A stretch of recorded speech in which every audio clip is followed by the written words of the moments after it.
Hello, everybody, and welcome back to another episode of Live with Roger Hanson. Tonight is a special night. It's the last of my 12-part stream for this season. Um, I usually do 12 streams for all of the episodes that I do. Don't know why I chose 12, but it just seems to be the magic number from what I've seen when it comes to doing videos and streaming. So, and believe it or not, 12, 12 videos is actually overkill. Oh, and on my chat, I have WPRPN. I actually have that right this time because I can see the word, but that would be Jaffe and the crew over at WPRPN, the Pirate Network Radio. Pretty cool people. So, thanks for saying something in my chat on Odyssey. I appreciate that, guys. Okay, now, like I said before I started doing my recording, I did pull up a little bit of some talking points, but I really didn't get to go through too much of it. I can tell you though that it has been another interesting week, and if you're not making this a part of your show and you are streaming, then you're an idiot. It's a second attempt on Donald Trump. I'll be bringing that up, but what I want to do is I want to go through some of the stuff that I have been doing outside of this whole live streaming and doing the talking points and stuff like that. Now, here lately, I have been having to deal with a lot of things concerning Odyssey. That's something that I keep forgetting to always mention because I keep talking Odyssey up about the stuff that they've been doing with R Drive and um, permaweb and stuff like that. But let me make it, and I also do the whole thing about the live stream. But let me also make it clear it does have its flaws. The one thing that I have an issue with Odyssey is like last night, whenever I was doing my episodes of Skate 3 for my gaming. For some reason, every time I get on here and I do the streams, I end up having issues with the download option, which is one of the benefits of Odyssey, okay? Where if people put stuff on Odyssey and they stream or they upload recordings, you have the option of watching it and you can also download their content, and I think that's a great option. That's one of the few only reasons why I get on Odyssey and do it. But here lately, and it's been going on for a while. It's been going on for about 2 or 3 months, maybe even a little bit longer. Where when I go in and I do the downloads on there, sometimes the downloads don't come down or don't download correctly. Half of the video is completely just screwed up. So, and the reason why I know that is because I take my videos off of the internet and then I edit them with Blender. And about halfway through, the freaking video is just gone. You know what I mean? It causes an issue with Blender to the point where it crashes because I keep trying to go past that certain point where the video is not good. So, it does have issues there, and I know that it's Odyssey because what I end up having to do is go back into Odyssey, download it again, and usually the next time I download it, it's a perfectly fine file, but sometimes it happens with the first download. So that's one issue that I've had when it comes to Odyssey. And another one is something that happened last night whenever I was streaming the games. Now, I was streaming the last episode for Skate 3, and after it was done, it was like, and I knew, or I know it was playing. I know that everything was fine on it, and there was no problem because like right now, I'm looking at my Odyssey screen, so I know that it's playing. But when I go into update and Polish replay, the replay's gone. It's just vanished. Okay. Now, this is one of the reasons why I do like Odyssey, is because when something like that is happening and my OBS is recording at the same time, like it's doing at this moment, I can take the OBS copy and I can go into the replays and I can just upload that recorded version into it, and it would fix the problem. Well, last night was one of those nights where I wasn't recording, because I usually don't record with my gaming videos at the same time. I've also wanted to use Odyssey in order to do some of these games, because there's editing that I want to do to it so that it can be an upload on YouTube. And that was one of the purposes for me streaming on Odyssey, so when I did that, I went in and I did the last one, and it wasn't anywhere. Thank goodness that I was actually streaming on Twitch, because that gave me a chance to have a backup. Well, the only problem with that is that it's in vertical, and that's the little square that's in the middle of the screen. Just so if anybody doesn't understand what I'm talking about, that's what it is. That's the format they have whenever you see all those shorts and everything on YouTube. They're doing it in vertical. So I ended up getting that copy, and it's still salvageable. I can take the little screen and I can put it on Blender, and then I can adjust the screen accordingly on Blender to where it's full screen, and then add it onto Odyssey. But it's a real inconvenience, because if you haven't noticed, I always do a lot of content. I have a work schedule basically when it comes to doing this stuff, and I go according to schedule on the stuff that I have to do, and at what times during the week that I do them.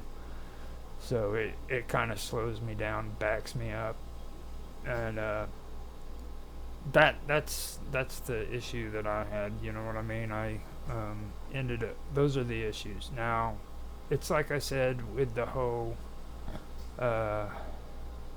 Sinclair. Is Sinclair a Dutch name? Long John Sinclair.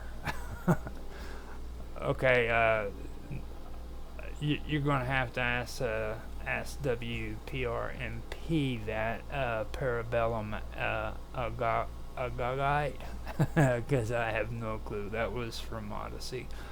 Just so you guys know, I appreciate that. That caught me off guard. But yeah, and like I said, like I was getting ready to say, I would have had, or I have no issue with it, with the fact that I can actually upload a video to take its place, So that is that's an advantage that I believe Odyssey has over all of the other platforms, because I don't see that option anywhere else. That's the one thing that I do like about it. And the reason why I wanted to bring this up, it wasn't to down Odyssey and say bad things about it, but it is true. In these last episodes, I have been boasting Odyssey up a lot higher than what it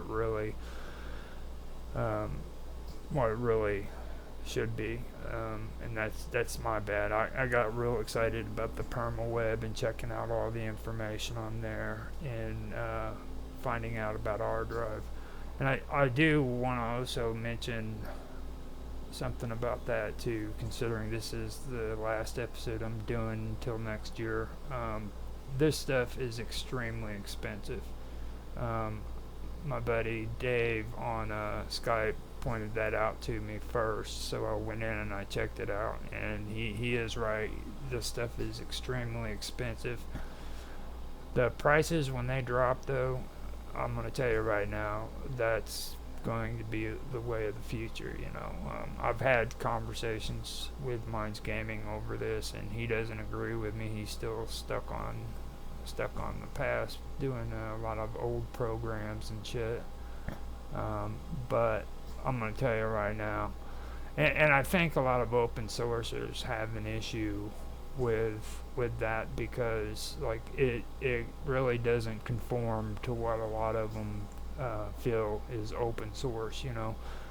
Where because you hear all of these stories and this folklore about the internet, where if you put it on there, there's no deleting it, it's always there.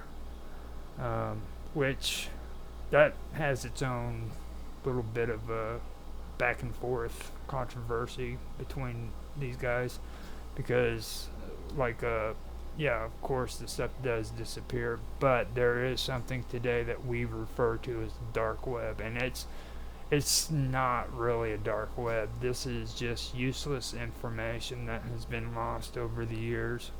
You know what I mean? And it's just floating out there, and it's referred to as the dark web. So that is that kind of deals with a lot of this stuff when it comes to it can't be deleted. No, it doesn't get deleted. What it does is it disappears into this fog of darkness that nobody knows about. You know what I mean? But it's still there. So that's the whole thing. And when it comes to a lot of open sourcers, they really don't agree with the idea of taking something and putting it up on the internet and it's permanent there. And that's just my observation. It's what I see. But I also see that as a positive thing too, because like say, okay, for example, Jaffe, Jaffe is having problems with getting on these platforms, and these platforms, freaking deleting his shit. They delete his shit and they freaking stop them from doing freaking stuff on their platform. But if there was a permaweb where you go on there and you put your stuff on that website, then it's there. There's nobody that's going to be able to get rid of it. It is always going to be there.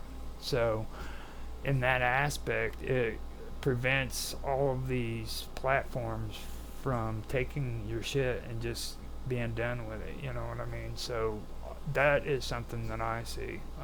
I also have, me personally, I have a issue with all of this node bullshit. You know what I mean? The Fediverse and all of this crazy shit. I find it useless. I find it like a freaking graveyard where freaking dinosaur websites go to freaking die. And that's kind of the way that I do see it. Now, a lot of people have a problem with that, but I personally do feel that way when it comes to getting caught up in stuff like that. I think that freaking autonomy is more important than being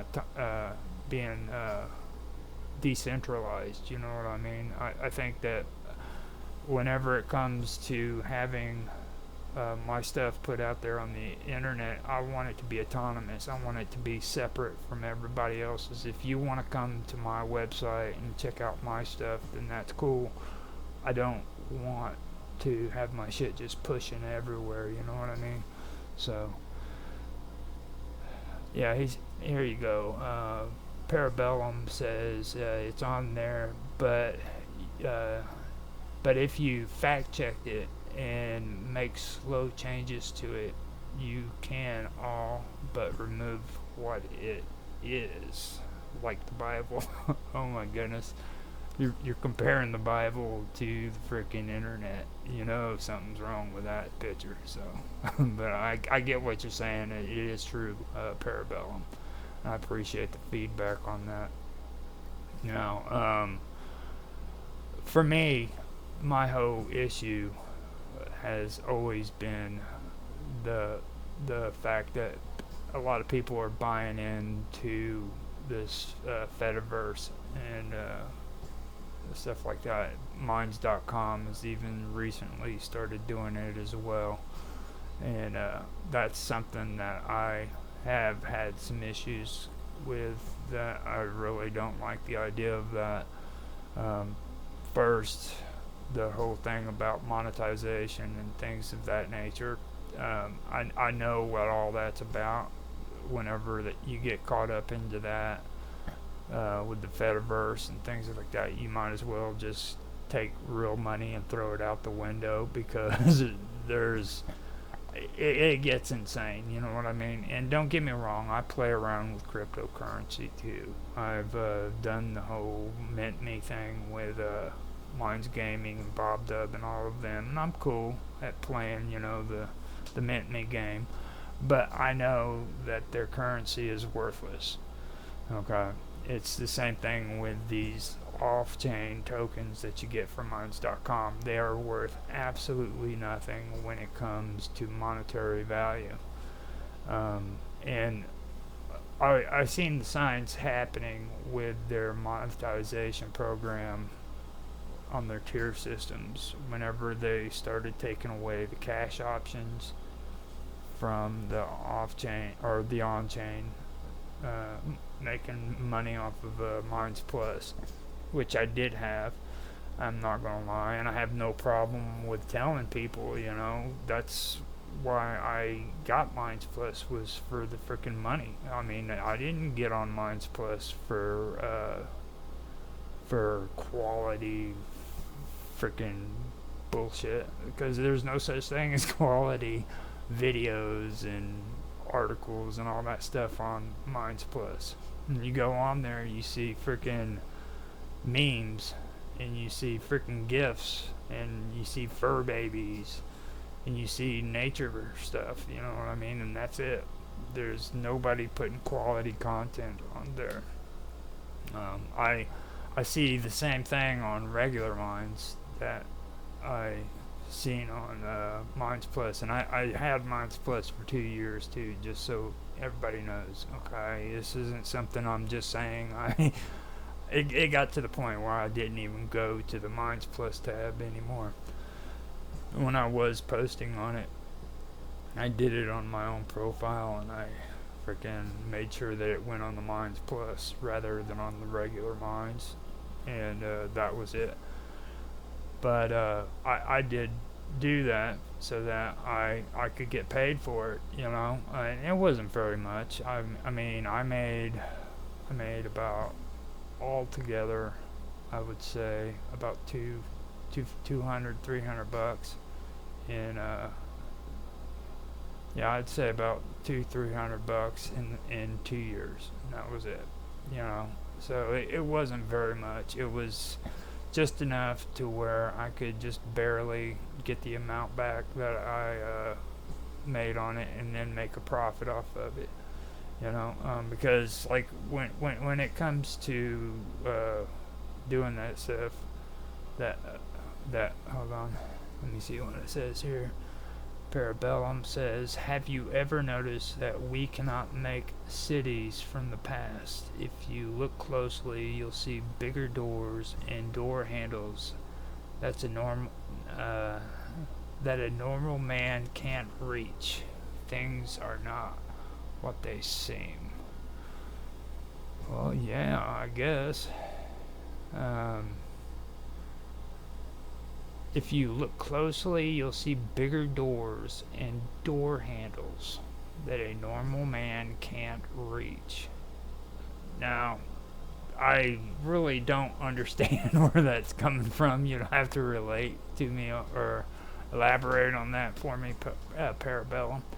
It's a interesting concept, though, but kind of elaborate on that so that I can get an idea of what you're talking about. But yeah, the whole thing there was that was the first flag that went up, or it should have gone up whenever I noticed it. I did get frustrated about it, and I spoke my mind. But I think what it comes down to is like you have all these people who are on Minds.com who thinks that this stuff is worth something, and in like boosting, that was an example that was thrown at me, and that was the best example they have. Well, you get to do these boosts with these off-chain tokens, and if you were on other platforms, you'd have to pay for them. Well, I don't boost. Everything that I've ever posted is purely organic, okay?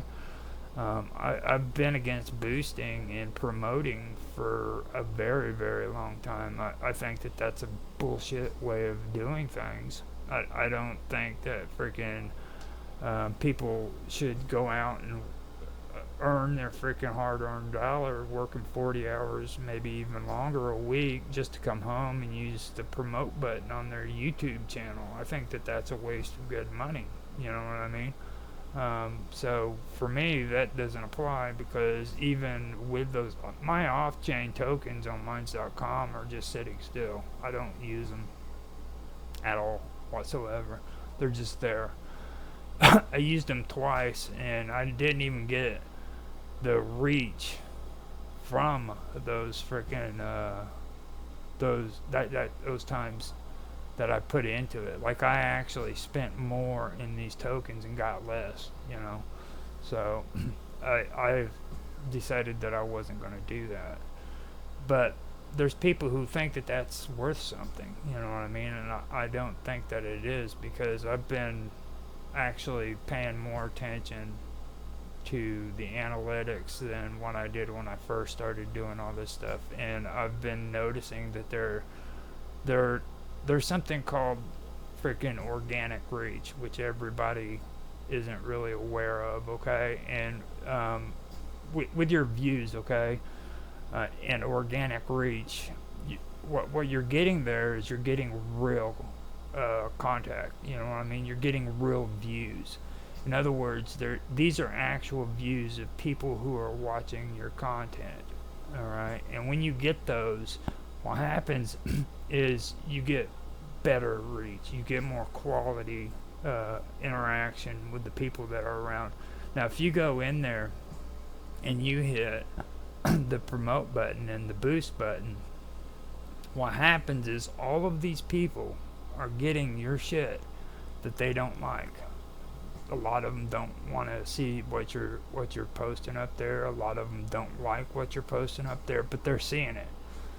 So all of a sudden things get complicated. Now you have a click rate, okay? And everybody loves the click rate. I don't understand why they like the click rate, but they love it. And the truth is click rate is bad. When you get high click rates, when you get like a 6 on click rates, that means that you're going to get a lot of trolls. You're going to get a lot of people who downvote and all that good stuff that don't like your content. You're going to get a lot of people who watch only 15 seconds of your video, which is going to screw up your analytics. You know what I mean? Bots. That's right, Parabellum. You're going to get a lot of bots. You're going to be invaded by these things, man. They're going to be all over your shit. So that's the thing about the promote buttons. I've been comparing Rumble, their analytics compared to YouTube here lately, and I don't know if you guys are aware of it, but like on Rumble doesn't have that promote option. I haven't seen it, at least. They could have it, but I haven't personally seen a promote option on there. And I've been watching some suggestions that Mark Edworthy pointed out to me, and about views and stuff like that. And a lot of them have like a bad taste in their mouth over Rumble, and they say that they don't want to actually transfer their videos over to Rumble and use Rumble because they're not getting the amount of views. Well, I've been comparing like my views on Rumble compared to my views on YouTube, and the truth of the matter is I'm actually not doing very bad on my views when it comes to it because they're organic. Okay, now one of the guys or one of the people channels that was talking about this was showing their views. Okay, and I was looking at it according, because they're a big channel, and I was looking at it according to their analytics, and the truth of the matter is freaking they have shit freaking videos. That's what it is, you know. On YouTube, they can take and put out a shit video that's horrible that nobody freaking likes, and they can just hit boost, and bam, the analytics go up, you know. Whereas, like me, I mean, all my content that I've been putting on there has been freaking edited. It's been, it has good content. It has everybody that I've live streamed with. I mean, these are great people with great topics. They're not freaking, you know, people who are famous. They're not people who are known on the internet. Well, they are in certain crowds, you know what I mean? But they're not big names, and they've been doing good. I've actually done about I've been able to get freaking my unique views according to raw views. I'm always staying just under 50%, which is really good. Okay, when it comes to that, and it's been that way since I started. So this person who has this huge channel is sitting there showing his analytics, and he has less than a third in views than what raw views, or you know what I mean, a third of unique views compared to his raw views. So I know, hold on, I'm gonna have to pause for my Odyssey is screwing up again. Find out if anything's screwing up. See, on my OBS it says that everything's running fine, no problems. But then everything starts messing around on the loading thing. But what it is he's getting freaking a third in unique views compared to raw views on his Rumble account. So that right there is when I started noticing it has to do with this promote thing, you know. And everybody's buying into it, and they're thinking that it's so great, and it's not really all that great. There's nothing good about that. It's very, very shady when it comes to doing things. Okay, stop taking your money and putting it into promoting and boosting and all that other stuff, because I'm going to tell you something that I learned when it comes to this stuff. When people who do that don't get back the same amount that they put into their videos. Okay, and you have to take into consideration the amount of money that you had to spend on the equipment you're using. Okay, now I spent a pretty penny on building this computer, and I've mentioned it before on my streams. Okay, and I haven't even incorporated that into the amount of money that I've spent on this, which I'll probably never make that money back, you know, but it needs to be there, you know what I mean. And plus, when it comes to not just that, but you have to think about, I just did a freaking subscription to X Prime or Premium, you know. I'd like to make my money back from that too. I was lucky enough to at least make my money back on Mines Plus when I did that one before this one, and the only reason is because Bashy was nice enough to give me, I think it was $6 on Mines Plus, to where I could reach the $100 threshold and be able to cash out if That didn't happen, I would have been screwed. There was quite a few people who were on Minds Plus that got screwed over when they stopped doing that because they were right there at the $97, $98 threshold, and they just only needed like maybe less than $10 to freaking cash out, and they weren't able to. You don't hear about that, you know, and a lot of the people that I've been networking with and talking to, they don't seem to have a problem with that either. You know, like, I'm just such a bad person because freaking I thought that it would be a good idea to get paid for the content that I'm putting out. You know, so that's the attitude that I have about it. You know, it's not really a content creator friendly environment. This is a place where people just get on there and they want free shit. You know what I mean? They just want to type out their little messages and put memes on there, and everything can be happy and socialist. You know, so I'm not buying into that shit. I I've been doing this stuff for too long for that kind of stuff to be going on. And to be honest with you, this was supposed to be my last year. I said frickin' enough is enough because I'm starting to figure out that frickin' the internet is nothing but a frickin' con. I mean, it really is. There isn't anything that you can get your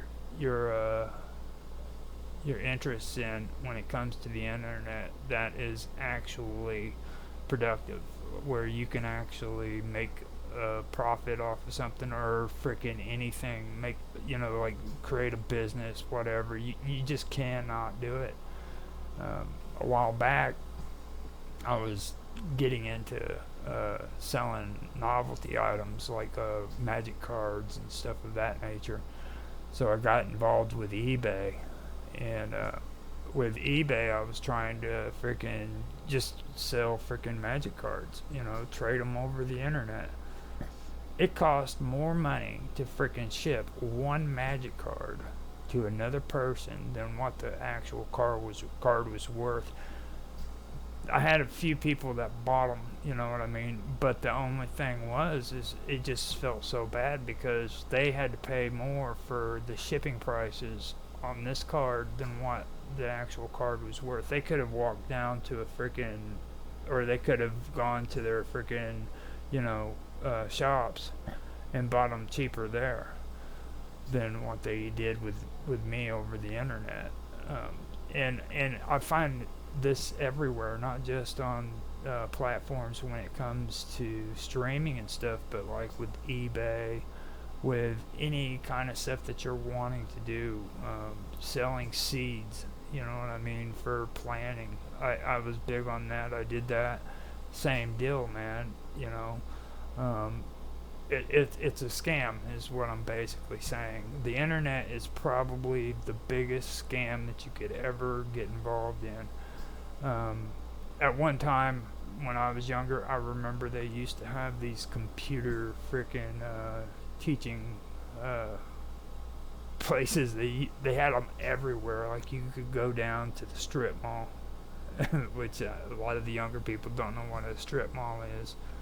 But you could go down to a strip mall, and there was always some kind of place for teaching people how to do computers. And you'd go in there and talk to these people, and they're saying, computers are the way of the future. You're going to have to learn this stuff so that you can make a living, and you're going to have to learn this stuff so that you can create your own businesses and stuff. And that's not what it's turned into. It's turned into a plaything, you know what I mean, where people just go in and they play. And that's basically the deal. There's nothing serious-minded about the internet whatsoever. You can't set up your own business and do freaking stuff like they were talking about when I was younger, you know what I mean? Back then they were teaching people word perfect, and saying that you're going to have to learn how to type. I actually can type freaking like well over 60 words per minute, and I was never freaking taught by the schools. That was something my mom taught me because she went to one of these strip mall schools, and I had to play the little game where you typed out the word freaking cadabra, or some word like that before the word hit the ground, kind of stuff. It was pretty cool game, but I had to learn that stuff, and I learned how to do it. Now today you don't even have to freaking put your fingers on the freaking keyboard properly. You just go in there, tap it, your fingers around anywhere you want it. Heck, they don't even, majority of people don't even use the computer anymore. It's on the phones. It's basically set up that way to where it is just one big scam. You know what I mean? Where people come on the internet, they get scammed. It's a form of entertainment. It has absolutely nothing to do with business-minded people who want. Well, you can be business-minded if you want to go in on AdSense and pay them even more money to put up a commercial for you. You know what I mean? That maybe that'll work. I haven't tried AdSense, but I do know that freaking you can do it that way. But other than that, that's what it is. You get on YouTube, and freaking gamers get more freaking views than what a person who wants to do gardening does. Now, if people who do gardening wants to make money off them, they get sponsors to come in and do it for you. You know what I mean? But other than that, no, it's not. Now, Parabellum also says, America Online is a controlled America. We were a lot freer before it. And I agree with you, Parabellum. Now, I'm a believer that it is not the internet that was the goal. I'm a believer that it's not the internet that was the goal. It's the weapon system tower that was gold. Now, weapon systems tower, with me, I always tell people ahead of time, you got to take into consideration the truth about the internet, okay? Internet was never meant to be a free and open society, exchanging knowledge and all that bullshit, okay? You hear a lot of these crazy nerds talking about that shit, and that was farthest from the truth. That is not what the internet was. The internet was developed by the military, and they were gracious enough to allow this technology to us, the people, because we deserve to have that good stuff, don't we? We deserve to have all of this internet freedom that everybody seems to have created a folklore for, that, it was a free and open exchange of ideas and all this crazy dumb shit. No, that's not what it was. It was a system that was set up so that this government could hand it out to the people, and then they could stretch their influence from the government outward to everybody else. So that's the reason why we have Snowden, okay, who's sitting in Russia right now, hiding out from the United States government. It's because he openly told them, no, look, they're spying on you. Okay, they're stealing your information and spying on you and trying to figure out what the hell you're doing. They don't care about spying just on China or just on Russia. They're interested in spying on me and you. They want to know what we are doing. Okay, so yeah, that's what I believe too. I believe that it's a weapon systems, but it's meant to freaking spy on everybody. They want to know everybody's shit. You know what I mean?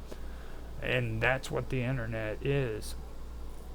And nobody seems to realize that. They don't realize that the internet was actually created by the government. And Mark gets irritated when I say the government, but by the military is what I should say. This was done on purpose, and everybody falls for that stuff. So that was something that I did want to bring up at one point, and I almost forgot to. So I do appreciate you bringing that up for me. And I believe that with the internet, okay, with it being the way it is and the way it's set up, I believe that it's set up to make people dumb. You know what I mean? I do believe that. You know, you're talking about the 5G towers. You know, Parabellum says the 5G towers are not even being used for cellular in computers. The towers can be used at setting up 10 more levels into 6G. I'm so sick of hearing the G word. It's really getting crazy how much these people are actually pushing that stuff. So it's something that I think that's going to end up being an issue. I think that they really need to chill it on how powerful this stuff is getting, because to be honest with you, there does need to be more research. It's just like and you'll never hear of any of the negative influences that this stuff has had on people. Like back in the early 2000s, they were talking about how you need to keep these cell phones away from your head because it emits radiation into your freaking ear. And they kept preaching about that for the longest time. And these corporations kept denying the fact that that was true. But then all of a sudden the phones went to flat phone, and they had a perfect example for it. You know what I mean? It was to help you to where you didn't have to drive with the phone to your ear and all this dumb shit, you know. But at the same time, you know, freaking it got rid of the whole controversy about the phone being up to your ear and causing radiation and hearing problems, I believe was what it was. And that all just kind of went away. Like, you never hear people talking about it. Another thing I noticed too that kind of went away was about these stewardess when they were talking about going up on flights. They would go to a lot of places. They were always working, always up in the air, and they found out, or they were making claims. I shouldn't say they were found out, but they were making claims that because they were in that high of an altitude, that the radiation levels were higher, and they were actually getting sick from it. And it actually did hit a lot of circles during that time period, but it didn't get very much traction. And if you notice, nobody talks about it anymore. And I've recently heard that stewardess and marshals have all had their hours reduced from uptime in airplanes because of, or U.S. Marshals, because of the amount of travel they have. So that was actually taken care of below the radar, you know what I mean, so that it didn't get very much traction. And that's what I think is going to happen with this 5G. Eventually they're going to start figuring it out, and they're going to start cracking down on that, and it's going to go away. It's just like the VR headsets. A lot of people don't know that you have to be 13 or older to do it, because they don't have the information that's available to do a proper study on the effects that those VR goggles are going to have on kids or just anybody over a certain amount of time. At one time they were just letting everybody put them on. They didn't care how old you were, and eventually they started changing it around that to where you have to be 13 years or older before you could do that. I think they started putting that into place right around the time YouTube got in trouble about about allowing minors to stream on YouTube and get monetized and stuff. It was right around then, I believe. So that is a good topic. I just don't think that they are going to be. I don't think that anybody's going to actually hear about what actually takes place at the end of the day. You know what I mean? Just like all the other examples that I've mentioned, you can check. I haven't found anybody come up with any kind of explanation for why they went from flip top to flat phones. You know, other than the fact that they're flat. You know, but there's really no reasoning behind it. And people were talking about putting those phones up to your ear and it causing radiation. You know, so for me, I, I I get on the internet and I do all this stuff. Don't get me wrong, you know, but I have gotten to the point where I basically I don't have any confidence in it. I'm not. I've been doing this for a while. I really have. I've just now started to do these live streams. That was within the last year. You know, I've actually deleted more on my channels than what I've actually gotten posted up. I believe that I may have started doing my streams back in 2017 or 2016. I'm not quite sure, but before that I was like messing around on my Facebook and doing blogs and stuff of that nature.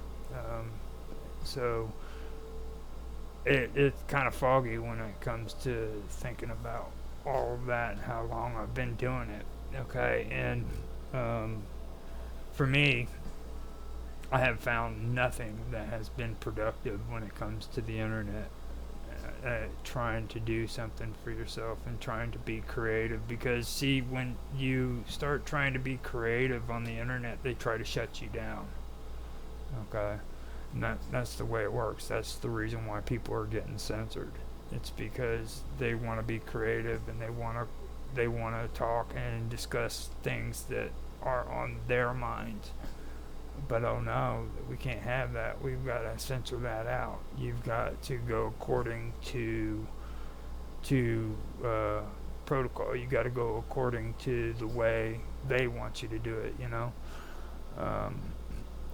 For me personally, I have an issue with a lot of this stuff, like with this new thing that's going on about vaccinations and stuff of that nature. You know what I mean? I'm in the United States, okay, and in the United States, we have a constitution that doesn't allow other laws and organizations outside of our country to supersede our laws. You see what I'm saying? So when I get on YouTube and they tell me that I have to abide by the World Health Organization and their guidelines, they're infringing on my constitutional rights. Okay? And that's just the way it is. Now, I don't know how Canada is, because I know that they've just recently gotten their own constitution. I don't know for sure, you know what I mean, how that all works. England is pretty much a joke. They're just falling in line doing it. They're probably in cahoots with the EU and all of them and abiding by that kind of shit. Same goes with all the other British colonies. That they're all one and the same. Don't be fooled by that, you know. But for me personally, that's what I'm saying when it comes to this country and my rights. They're being infringed on by YouTube because they're telling me that I have to abide by the EU and the World Health Organization and the UN, which that's pretty fucked up, if you ask me. But that's the kind of stuff that I'm talking about with this censorship thing. You know what I mean? People who are getting on here and they're actually trying to freaking create something that they agree with, then that's being censored out. So So what you've got, Parabellum says, when the banks fail, people will throw away society numbers because it's broke. So they want to have a cellular phone numbers to ID you. KYC, know your caller. Yeah, I agree with you. It's all tracking. Break it all up. You know what I mean? It's like how many people actually know what their own phone numbers are today. That's something that a lot of people don't even realize. They don't even know what their own phone number is. They have to go in and they have to hit their phone information so they can dig it up. And it's really amazing to me. I've seen that actually happen with a lot of people. They don't do it. Back when I was younger, man, I always knew my phone number from heart. Today I don't even have a phone, to be honest with you. I despise them. And it's not the fact that they're a phone, you know what I mean? It's the fact that freaking there's all this shit that's involved with it. You know, they want you to carry it around with you at all times. You know what I mean? It's like, are you fucking kidding me, dude? Why the hell do I need to have a phone that I need to carry around at all times? Well, what if we need to get in touch with you? Well, you can call me at home. That's where the landline is. Call me at home. If I'm not there, then you can call back until you do get in touch with me. That's the kind of stuff that I'm talking about. People think that it's so important that you get contacted when you're out on the streets doing business. You know what I mean? So it kind of amazes me how dumbed down people have become when it comes to this technology. You know, earlier I was talking about, you know, trying to make a profit off of the things you put into it, you know, and everybody hitting the promote button. Now, I was raised up to believe that when I spend $50, I need to make $150 back. That's just the general way that things are done, you see. And this is the way that freaking our parents and our grandparents were taught. And today, in today's world, if you listen to these people and you listen to the younger generations, they're really big on trying to freaking vilify the past even and say that their ways were the wrong ways, our ways are the right way. And it's not, you know. I mean, if the way your life is today is so great, then why is all this shit happening? It's because you're not fucking learning. You're getting dumbed down. You know what I mean? It has absolutely nothing to do with your life being better. Okay? That's just not happening. Your life is not getting better because of the stuff that you believe in today. It's just not happening, you know? And I truly do believe that. I believe that a lot of it is getting way, way out of hand when it comes to people believing in that shit. And I'm sorry, but I do. I believe that we are freaking... There was an old movie that came out when I was younger, and I loved it to death, but now I see it coming to... It's coming to, basically, for today. And what it was is these two parents, they got freaking I guess it's abducted by aliens, but what happened is they were driving their car and they got sucked into a vortex to this planet filled with idiots. Okay? And these idiots were so stupid they couldn't freaking even do anything on their own. You know what I mean? And these two were just like a husband and wife, and they were pushed down on there, and they were just average people, but they were freaking geniuses compared to these people. You know what I mean? And they had like this little hand grenade where it said "pick me up," and it was sitting on the ground, and these idiots would, instead of throwing these grenades, all they would do is drop the grenade on the ground, and these idiots would walk up and see "pick me up," and they'd pick the grenade up, and they would be vaporized. So that grenade would drop to the ground without exploding, and then the next idiot would walk up, pick up the grenade, and get vaporized too. And this is the same kind of society that I'm seeing happen here in real life today. Because I believe that a lot of these young people are idiots. They don't understand that there's a way that they need to behave. You don't spend your entire life in front of a computer playing a video game and screw everything else. You know what I mean?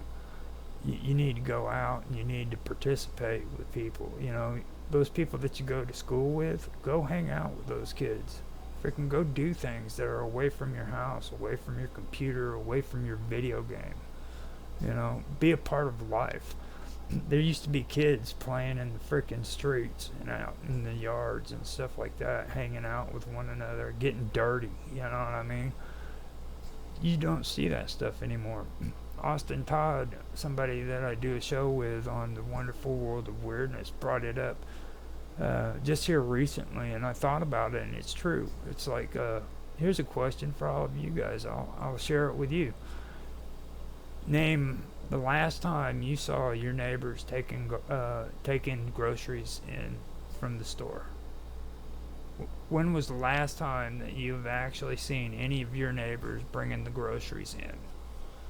And I stopped and thought about it, and I can't remember the last time I actually saw my neighbors bringing their groceries in. It's been that long. It's something to think about. So I thought that was pretty interesting. So I need to keep track on how long I've actually been streaming, because I didn't think I was going to be able to get this much content. I really did bad. Like I have actually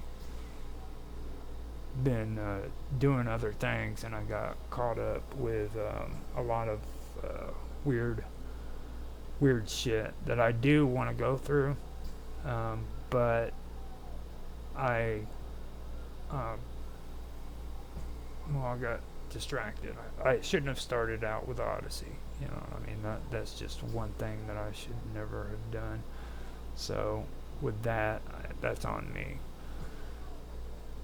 Now, I am at 57 minutes. I could go ahead and do the Mayan song from Austin for a while, and then come back and start on the next topic. Now, when I do this, I try to talk about video games and stuff like that, because I am doing it on Twitch on my gaming channel. So I want to come back and maybe get into some of the stuff that I've been going over with my games and things of that nature. So plus I do want to cover freaking the politics thing because of this new assassination attempt. I think that's something that does need to be discussed, and it kind of goes into what I was talking about here, with the environment and the way that people are thinking, and just the insanity compared to before. You know what I mean? So with that, I'm going to go ahead and I'm going to open up the Mayan song, and then I'll be back and we can start from there, or start with the gaming and stuff. So stick around, guys. Go get yourself a soda, smoke a cigarette, whatever you need, make some coffee, and I'll be back here in a little bit.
By 750 AD, as the warfare and sacrifices only increased, overworked land also began to lead to massive crop failures.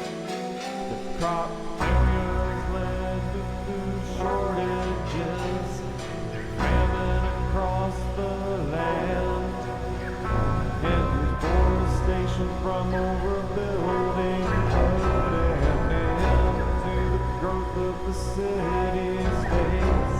By 900 AD, they lay abandoned, reclaimed by the desert and jungle.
Okay, I guess that was the end of it. I was pretty sure I had that on loop too. Yes, I did. Well, I will get back to the show, I guess. Yeah, I'm sorry if you guys had to sit and wait in silence for as long as, or for very long. I don't know for sure. I just went in, smoked my cigarette.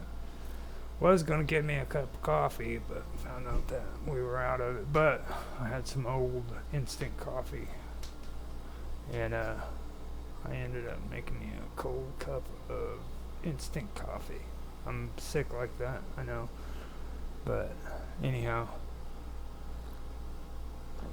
I'm back. Now, I did want to talk over some of the stuff that I've been going over, or I've been doing concerning video games. So, the one thing that I do want to, or the first thing I want to talk about is Pokemon and Skate 3. These are two games that I have been dealing with for quite some time, but I've been trying to finish off my series on Skate 3, and there were some things that I completely forgot about Skate 3, which I think I should probably bring up. And this is for all you gamers out there. If you plan to play a skating game, you need to understand that Skate 3 is probably the hardest skating game that was ever brought up, that was ever made. So I'm gonna make sure this is turned off. Yeah. Now Skate 3, I completely forgot how hard that game was until I did this game. Okay, again, no. I've been using my emulator to play the game. I usually use RPCS3, and it works out pretty good, but I have been having issues with the controller that I've been using here lately. It's gone kaput, so I've been having to use the keyboard. Now, this is the only game, to give it all respect on, this is the only game on RPCS3 that I've had no problems with when it comes to my controller. Now, the rest of the games that I've been playing, and this is off Steam as well, tells me that my R3 button or R2 button, the one up on top, right there on the top part, that one is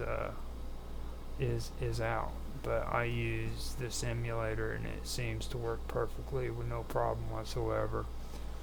But I still am having some major issues when it comes to playing this game, and the reason for it is I forgot how hard this game was.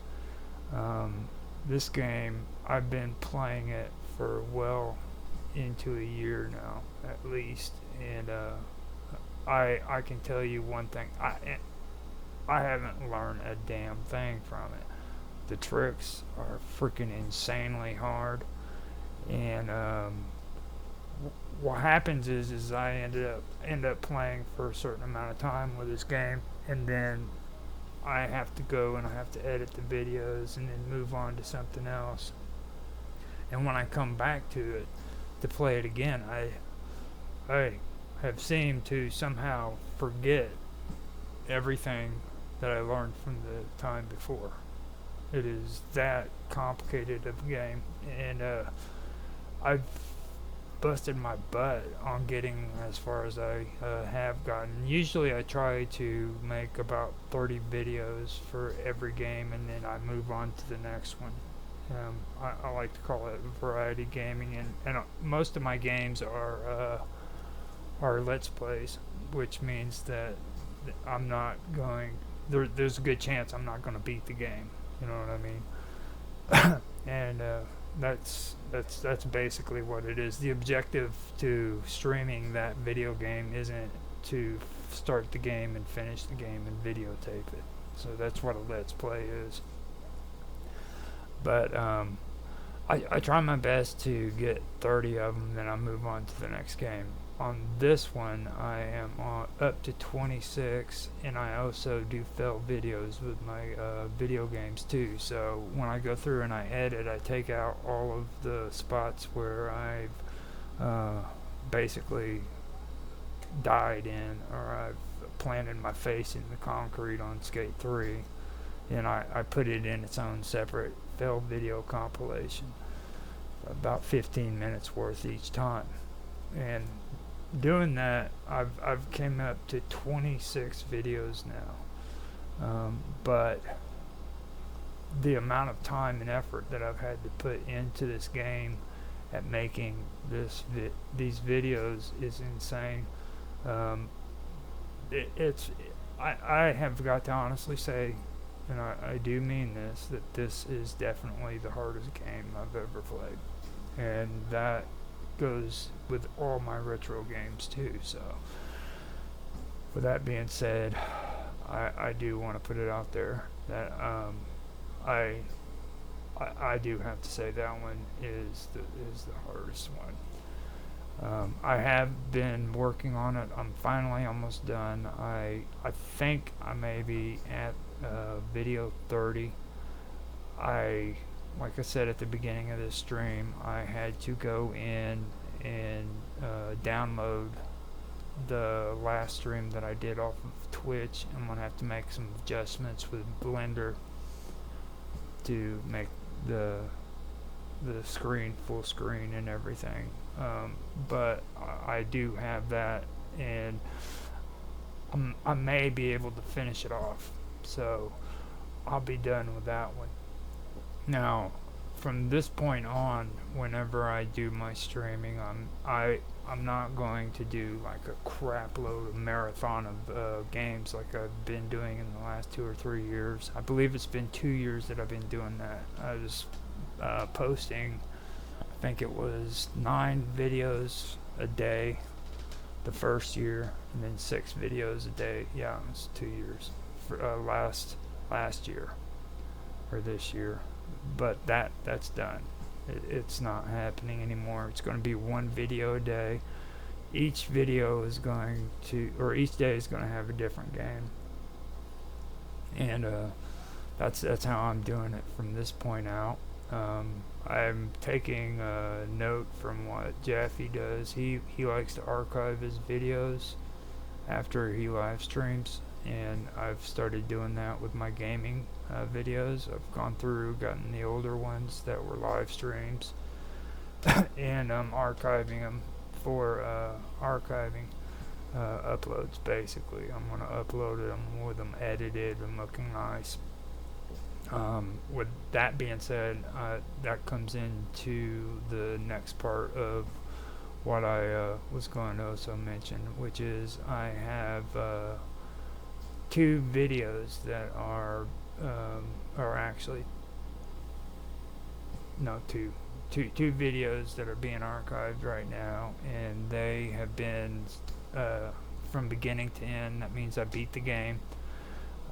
And that is Saints Row the Third, and that's already being posted, but I finally finished with the rendering, and they're scheduled to be posted all the way to the end. I've got that finished, as well as Resident Evil The Village, so all of that rendering is done, and they are going to go all the way up until December, so I've got that covered.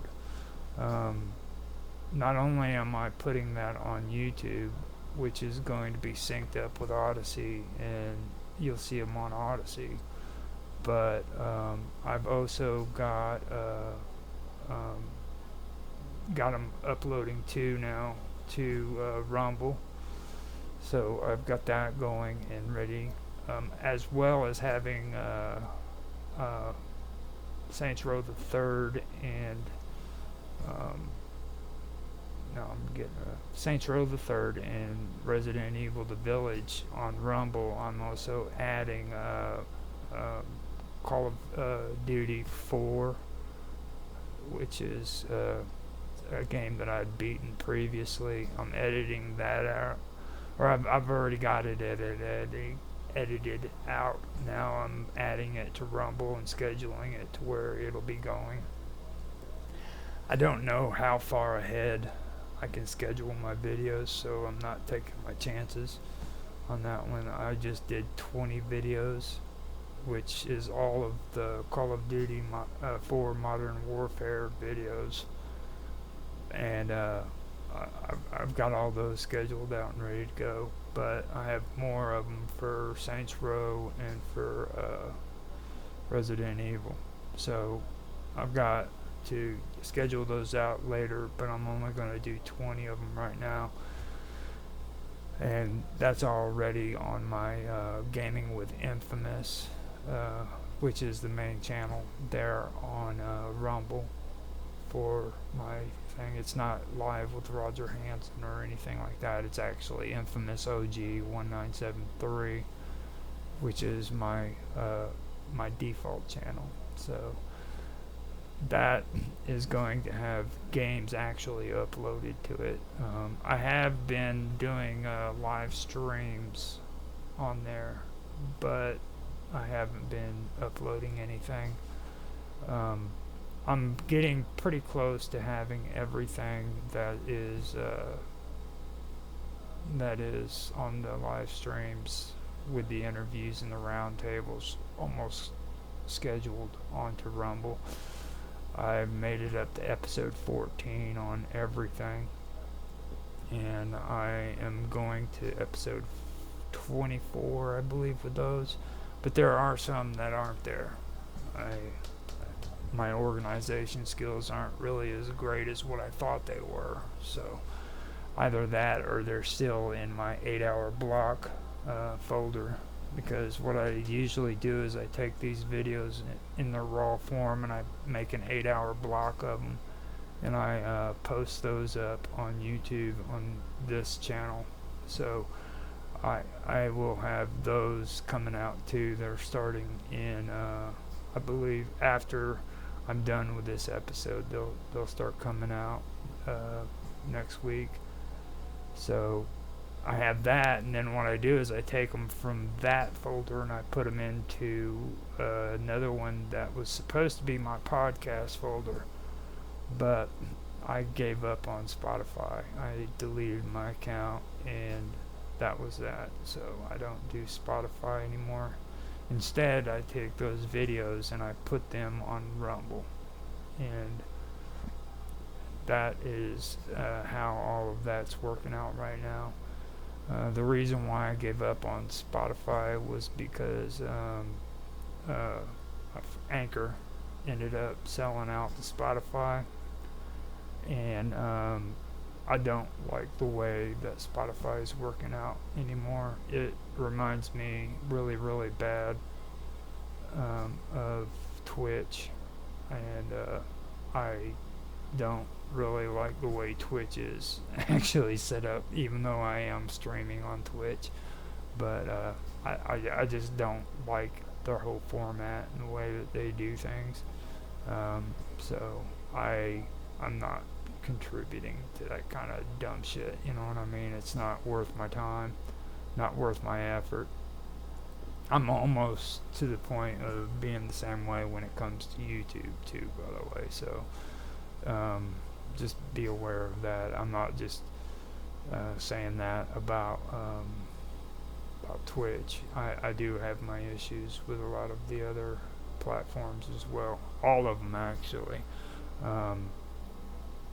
And I stream on them too. Like X, I really have a hard time seeing the purpose for X because it's just, it is insane with the amount of content that you have to put on there just to get views. They want you to at least make 10 posts a day. Them and Instagram and there's a few other ones where if you want to get any kind of decent views whatsoever, you have to post at least 10 times a day on there. I was going over that with somebody else and talking about that before, and it blew their mind when I brought it up. Now, I don't agree with a lot of the suggestions people have put out. Like they say that you're supposed to do at least 3 videos a day for YouTube, and for I believe it was Facebook.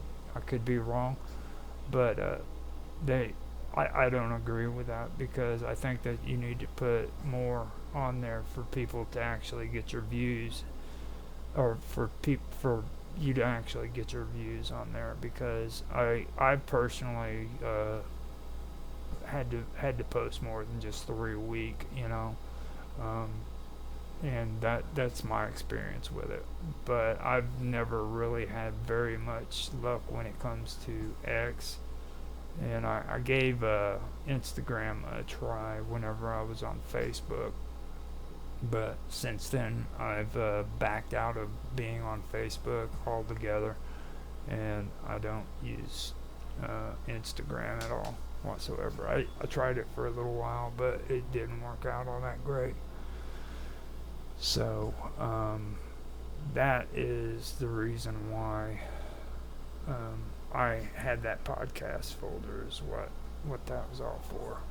And I went way off into left field there. That's the reason why I said I need my talking points, because I end up losing my place, and next thing you know, I'm talking about a bunch of crazy silly stuff that nobody really wants to hear.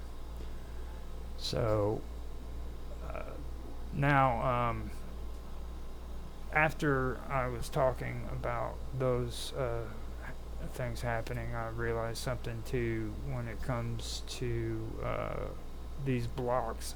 These blocks that I have are 8-hour videos that are all of the interviews and everything that we've done together on Minds.com.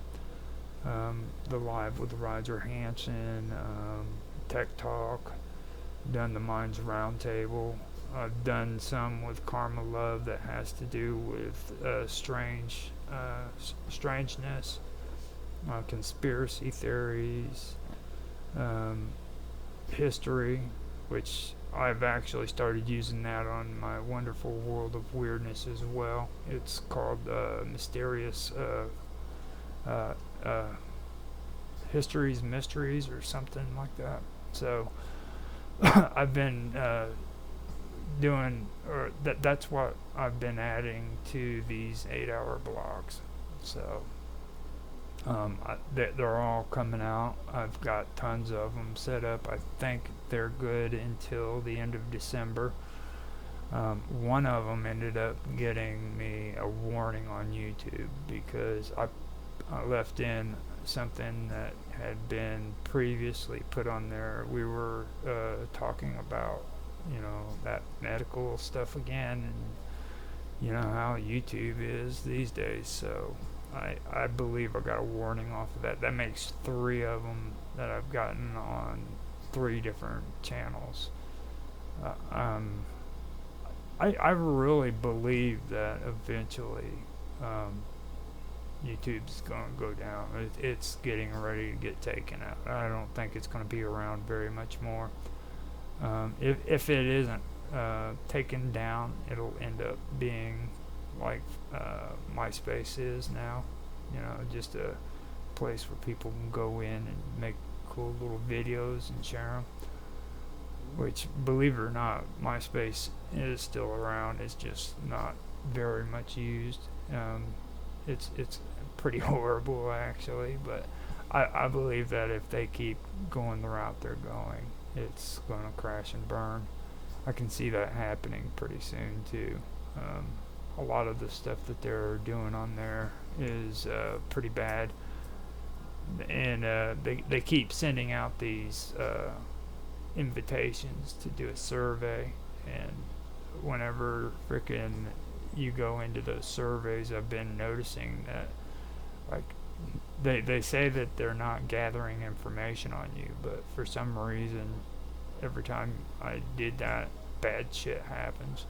So I stopped doing that. I don't wish to participate in any of their information gathering whatsoever, because it just seems as though it causes more problems and more damage to me than it does to anybody else.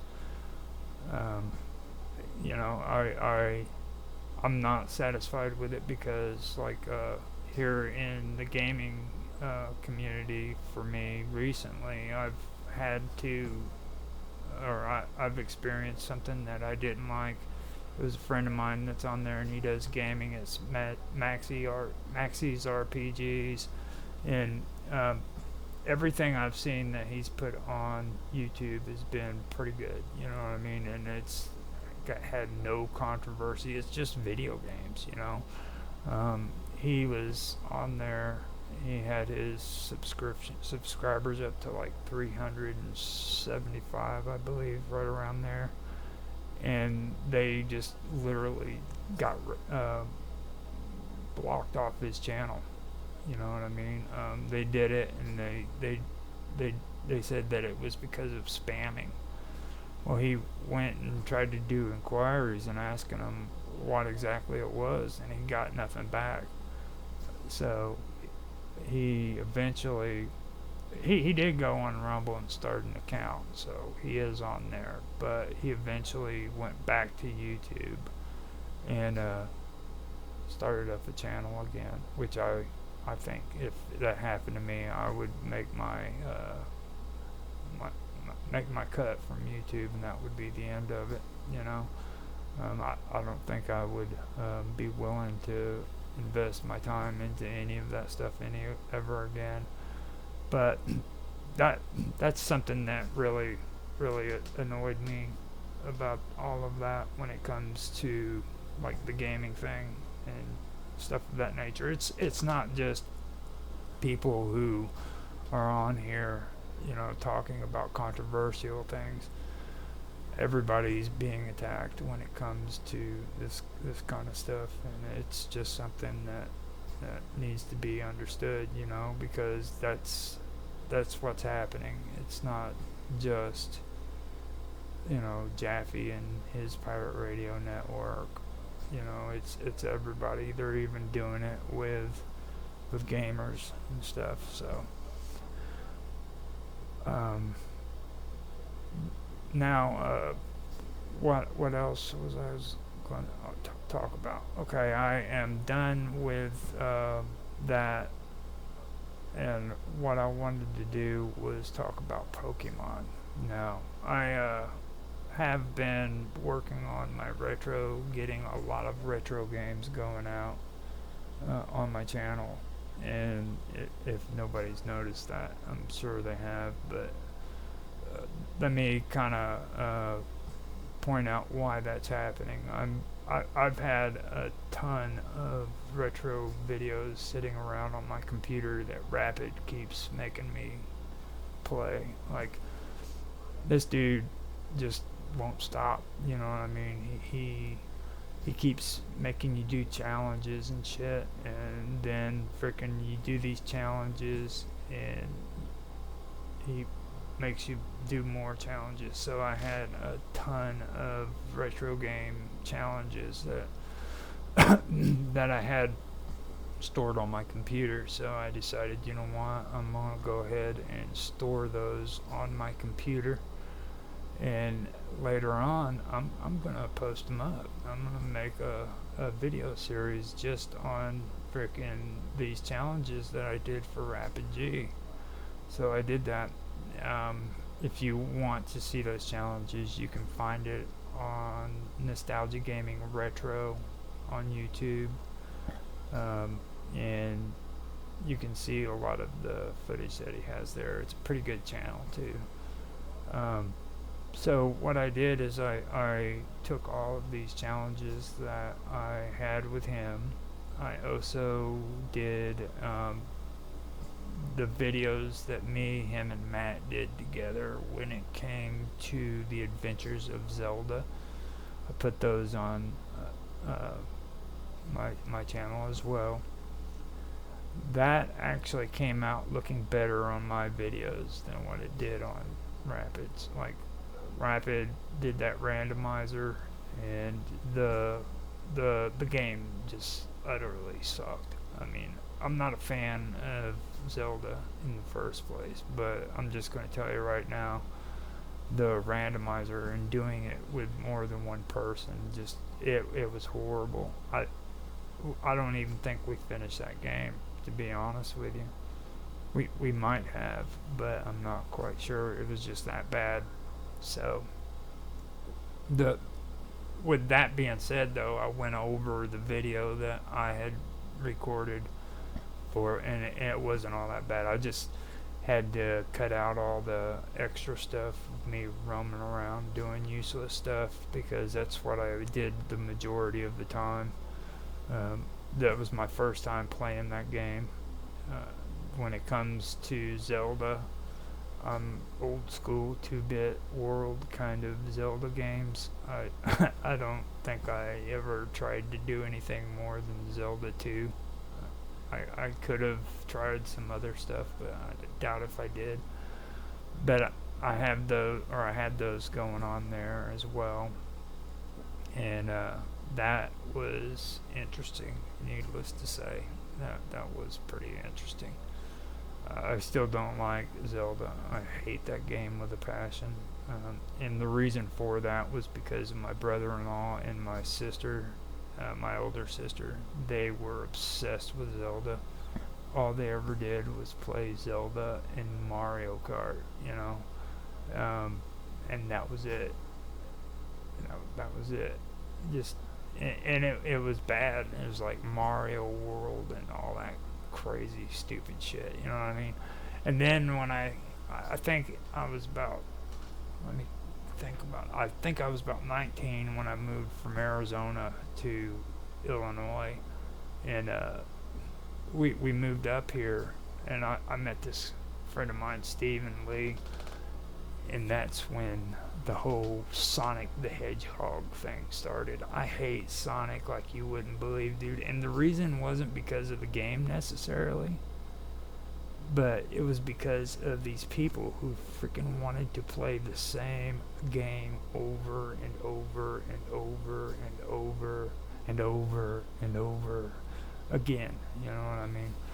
Um, that that turned me off on Sonic, but I would still play Sonic before I ever played Zelda. Just put that out there. But I I played Zelda, got that up there.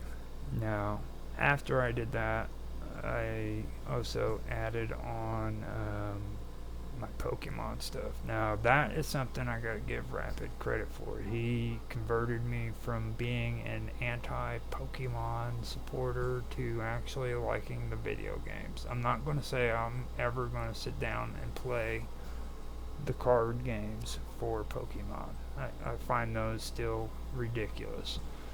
But I've got to admit, man, that Gen 1, that was a good game. A lot of people who play those games don't like the cheat option. They said that it was broke.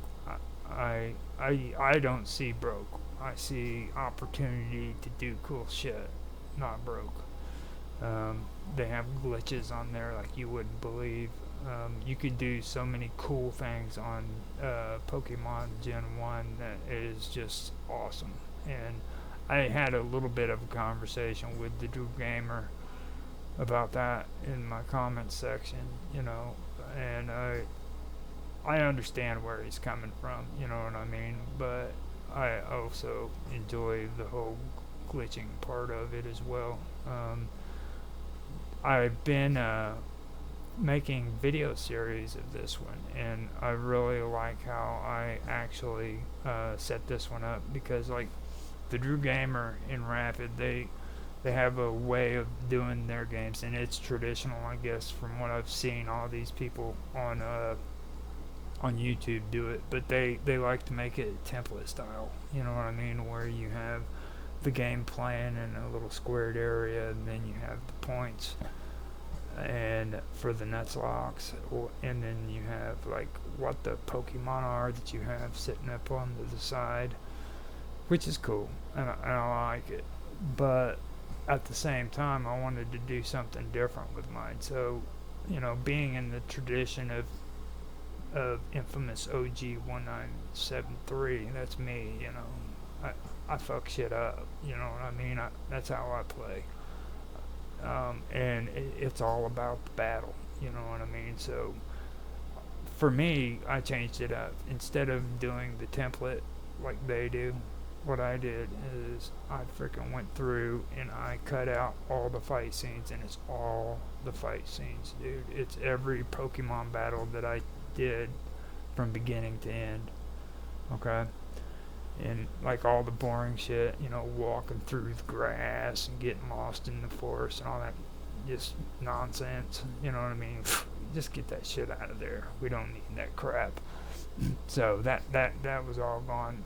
So what happened was it went from bam, one battle to the next, bam, one battle to the next, and that's what I did on them, and it's actually doing good. People are actually liking it. I'm getting pretty good views off of just the battles, and I really am glad that happened, because believe it or not, I did get to the point where, I mean, I like that game. It's pretty good. We just did Gen 2. I'm not as satisfied with that one as what I am with Gen 1, but it's probably because I've had more experience of it with Gen 1 than with the second one. And Rapid keeps wanting to do these randomizers, and every time he touches a randomizer and we get to going on it, shit just fucks up, you know what I mean? So I think if we can get to the point where we can get Rapid to just leave those damn randomizers alone, then we will be able to do something really cool with these games. You know what I mean? But he drives me nuts. He freaking drives me nuts, and he keeps doing it. He won't let up on the idea of certain things. You know what I mean? This randomizer shit. He's been trying to pull something off with the randomizers for like 2 or 3 years now. You know, and we ended up having issues with transferring files. We've had issues with audio synchronization.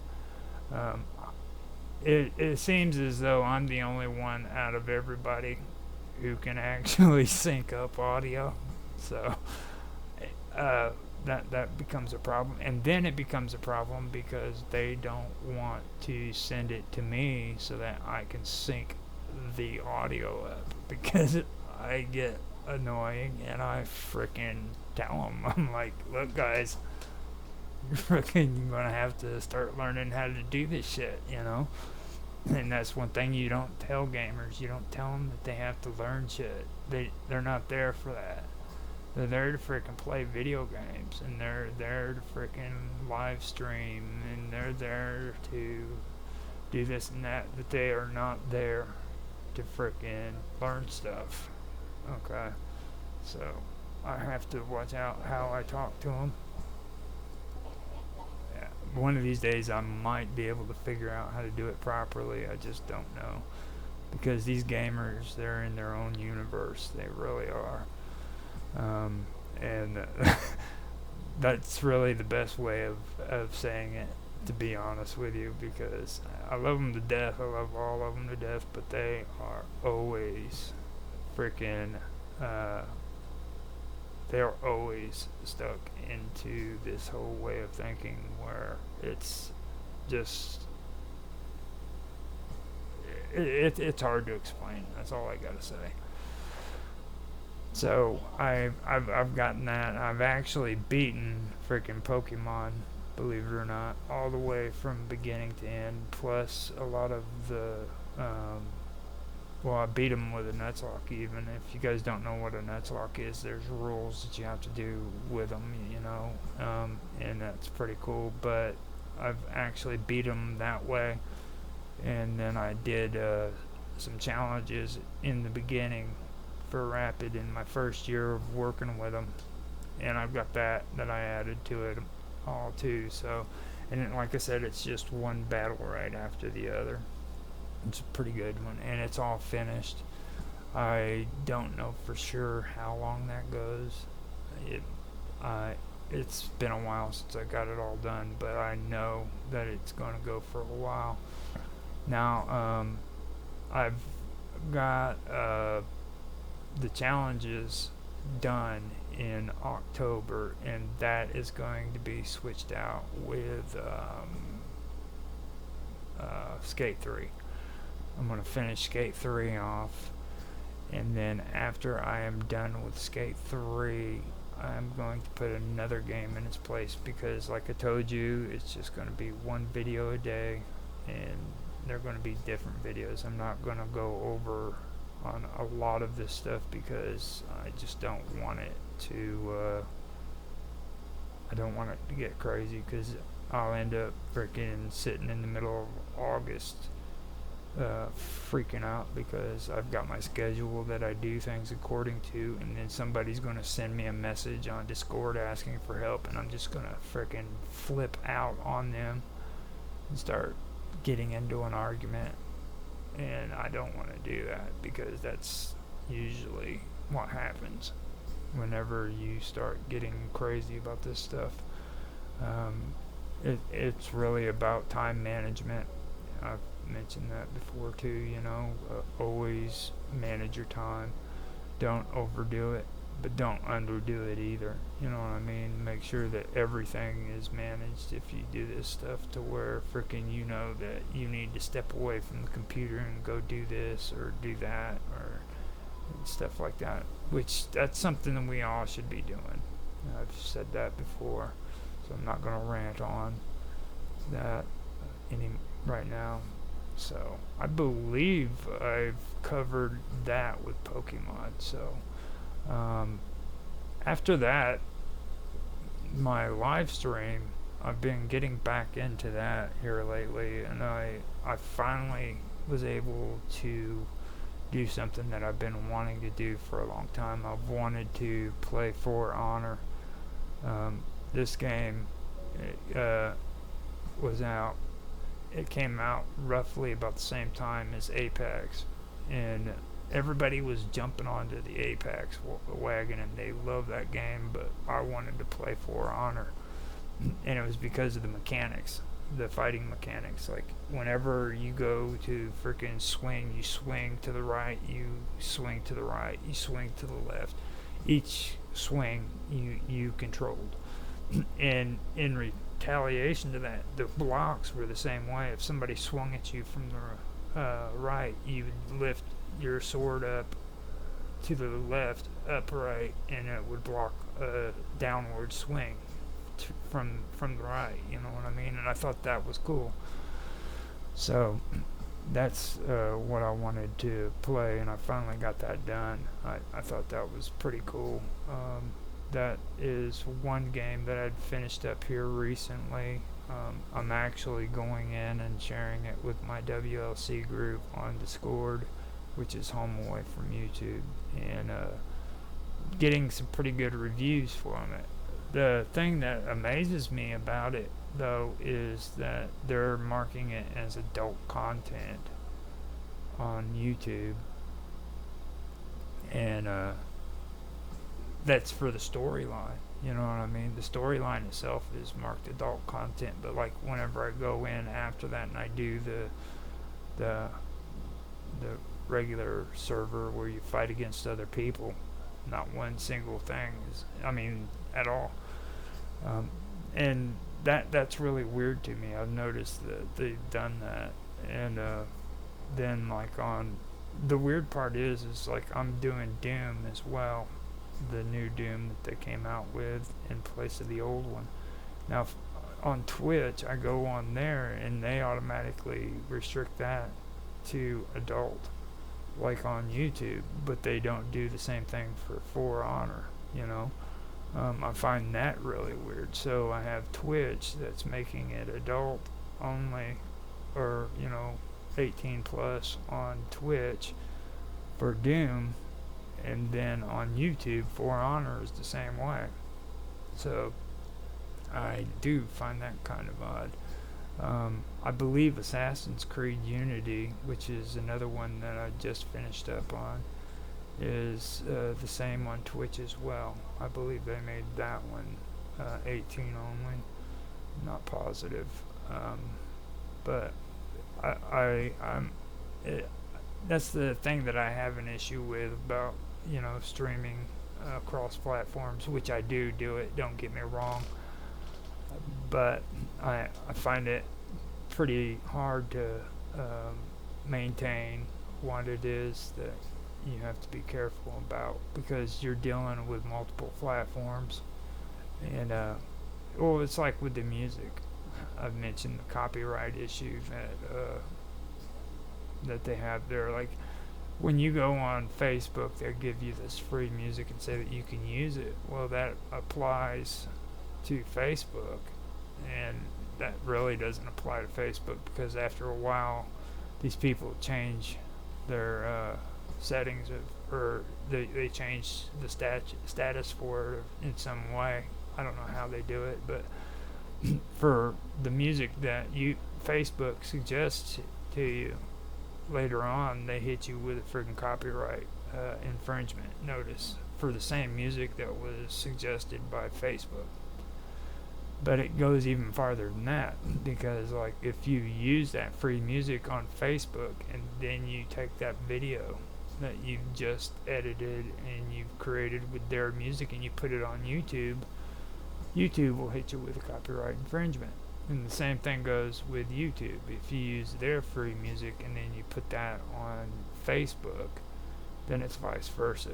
So for each platform, if you're using free music, you have to use the free music for that platform rather than sharing the same music across different platforms. And that just it got complicated just trying to explain that. So it's something that I really don't want to have to do again. It just and these are the reasons why I said this was supposed to be my last year when it comes to doing all of this shit, because I was at my wit's end. I do not enjoy doing a lot of the stuff that I've had to do. I have learned a lot, but I'm going to tell you right now, if you would have asked me if this was worth it, I honestly don't know how I would answer that, to be truthful. I just do not know how I would answer it. I'm having loading issues on Odyssey again, so you got to give me a moment. Now, when it comes to these games, okay, I do enjoy the games quite a bit. Actually, I enjoy playing them. All right, I enjoy the editing to a big extent,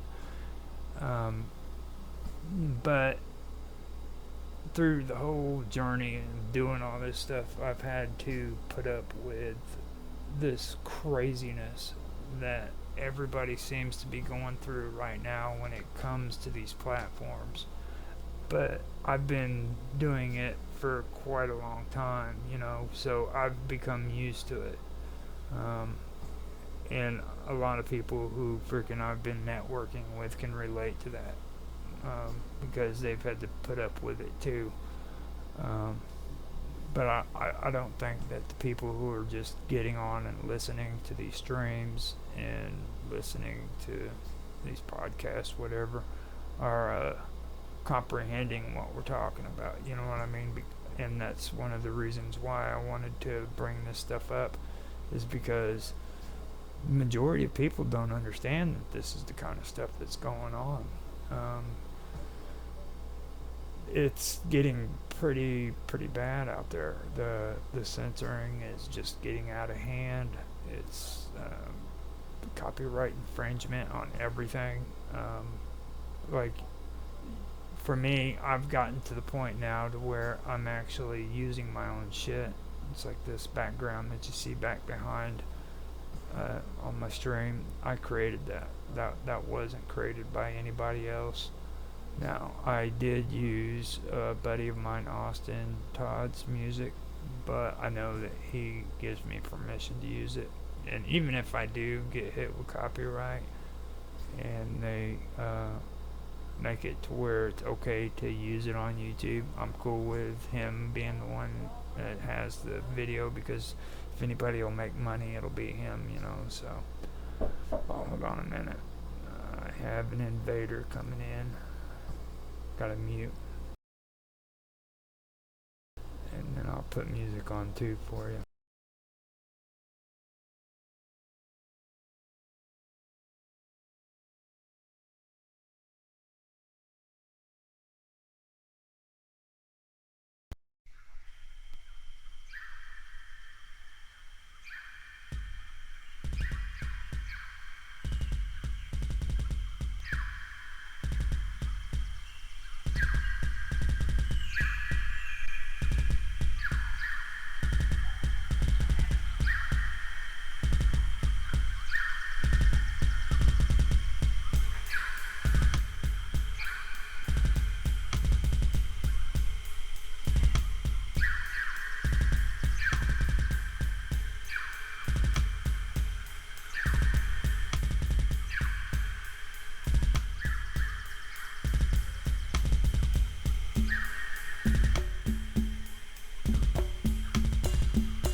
So yeah, I basically wanted to get through that and let everybody know about what's going on there.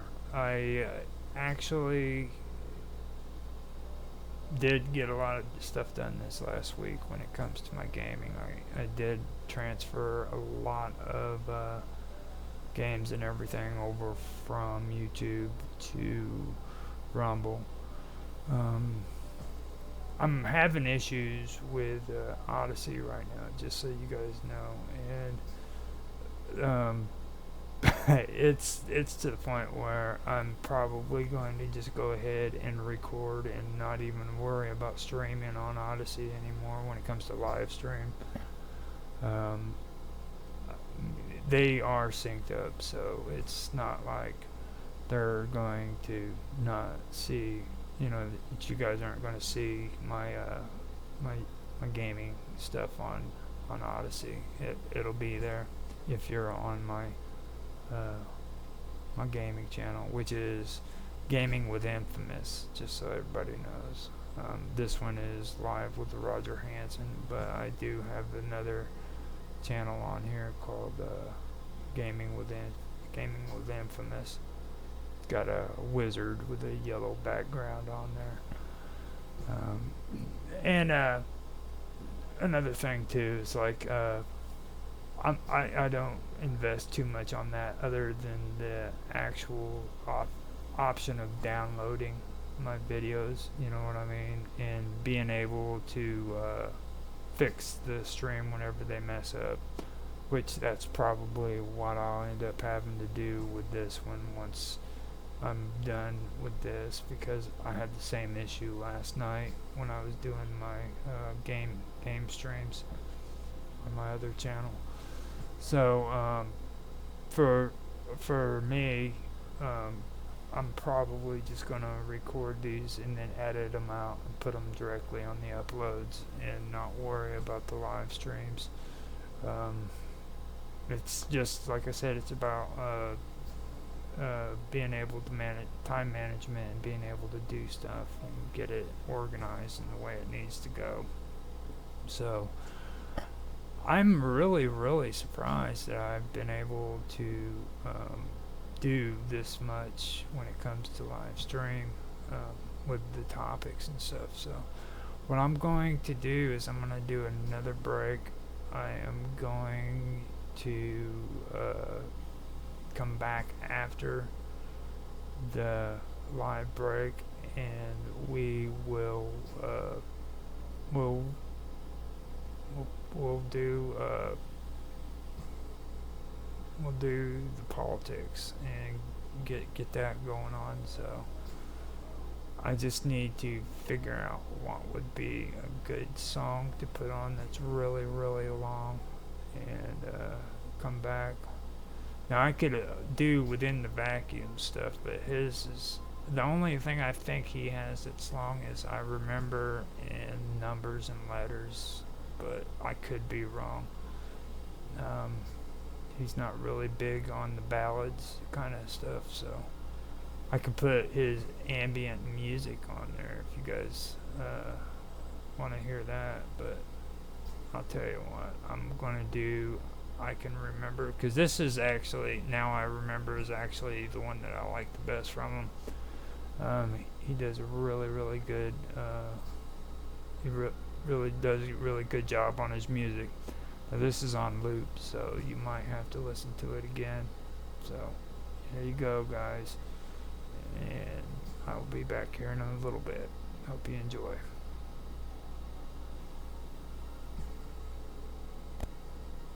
This one's called I Remember. Hold on. Let me. Yeah, we can comment about it later. It's the second song, the third song of the album. Here we go.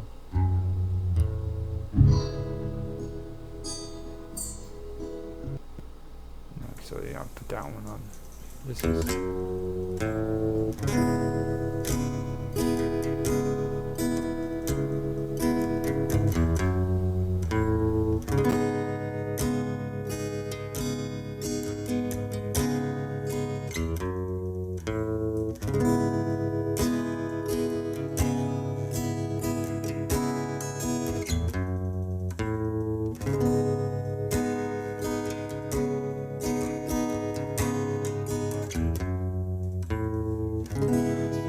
visual spectacle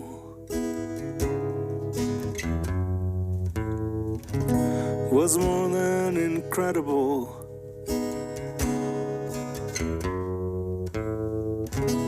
The visual spectacle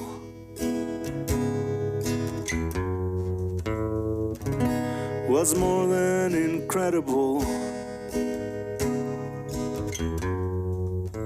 Immersed into the waters by your command, it elevates our souls to remember who we are.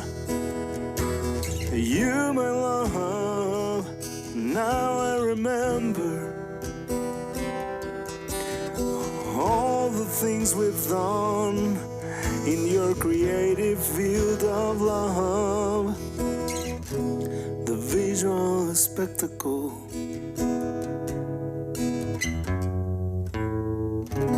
was more than incredible.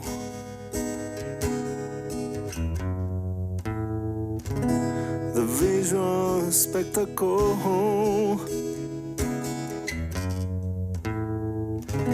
was more than incredible. Beyond the limits, there are no laws. We set it higher in the sky where no one ever flies. You, my love, now I remember all the moments in our past lives. Yeah, I remember now. Now I remember.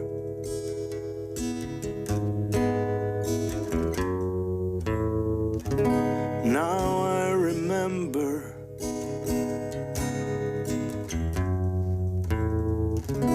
Now I remember.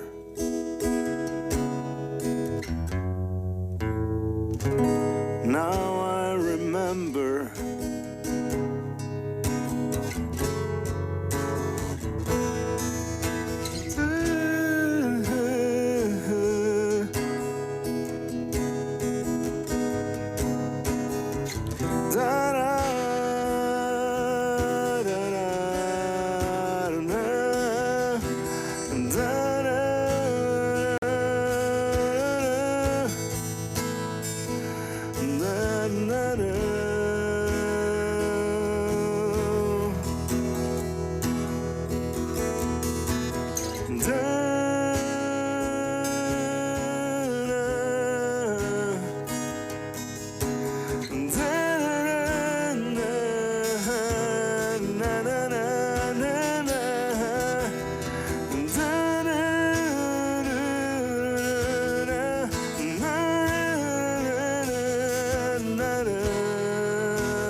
Now I remember.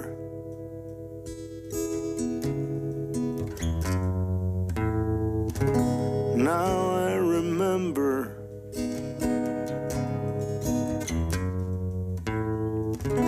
Now I remember.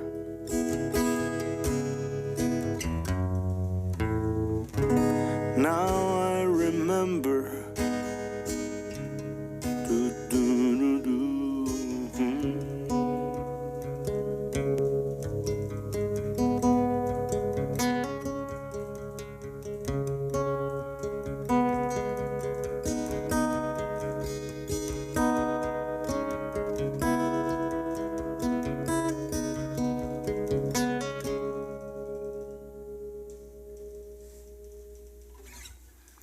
That one's called I Remember.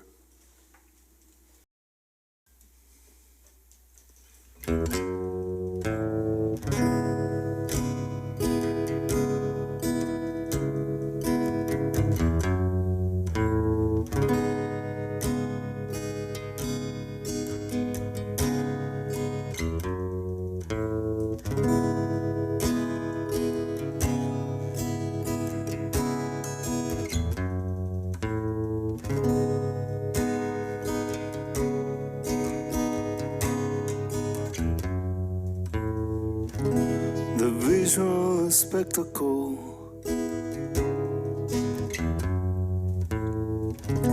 was more than incredible.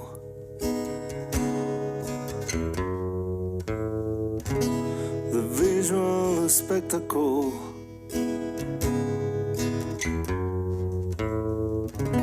was more than incredible.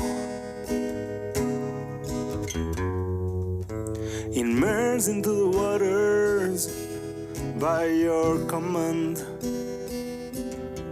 it elevates our souls to remember who we are. You, my love, now I remember all the things we've done in your creative field of love. The visual spectacle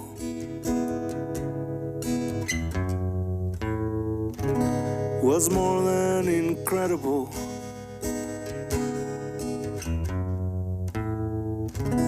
The visual spectacle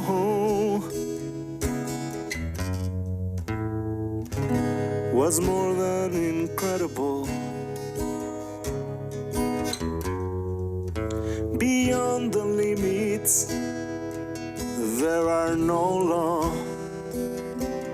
We set it higher in the sky where no one ever flies.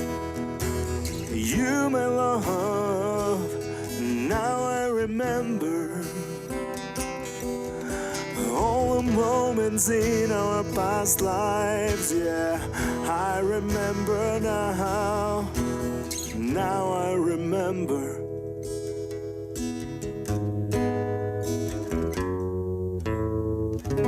Now I remember.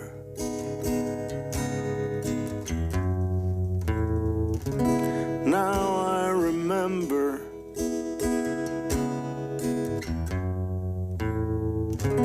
Now I remember.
Now I remember.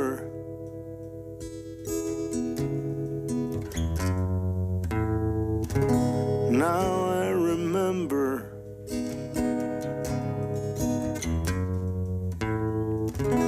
Now I remember.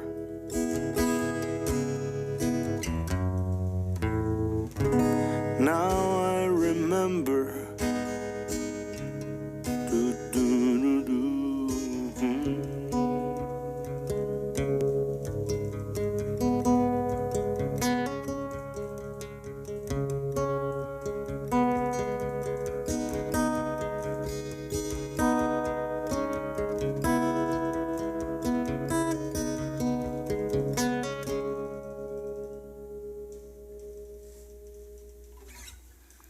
That one's called I Remember. Okay, so I am back, and now, well, before I move on to the next topic, I do want to also mention that upcoming I will be getting back into my gaming stuff with the shows, podcast format where I talk about gaming. I am also going to be doing some interviews I have a couple of people that will be going over some stuff that concerns their gaming careers. Maxie was the one I mentioned earlier. He's going to come back on, and we're going to have an interview sometime here in the near future.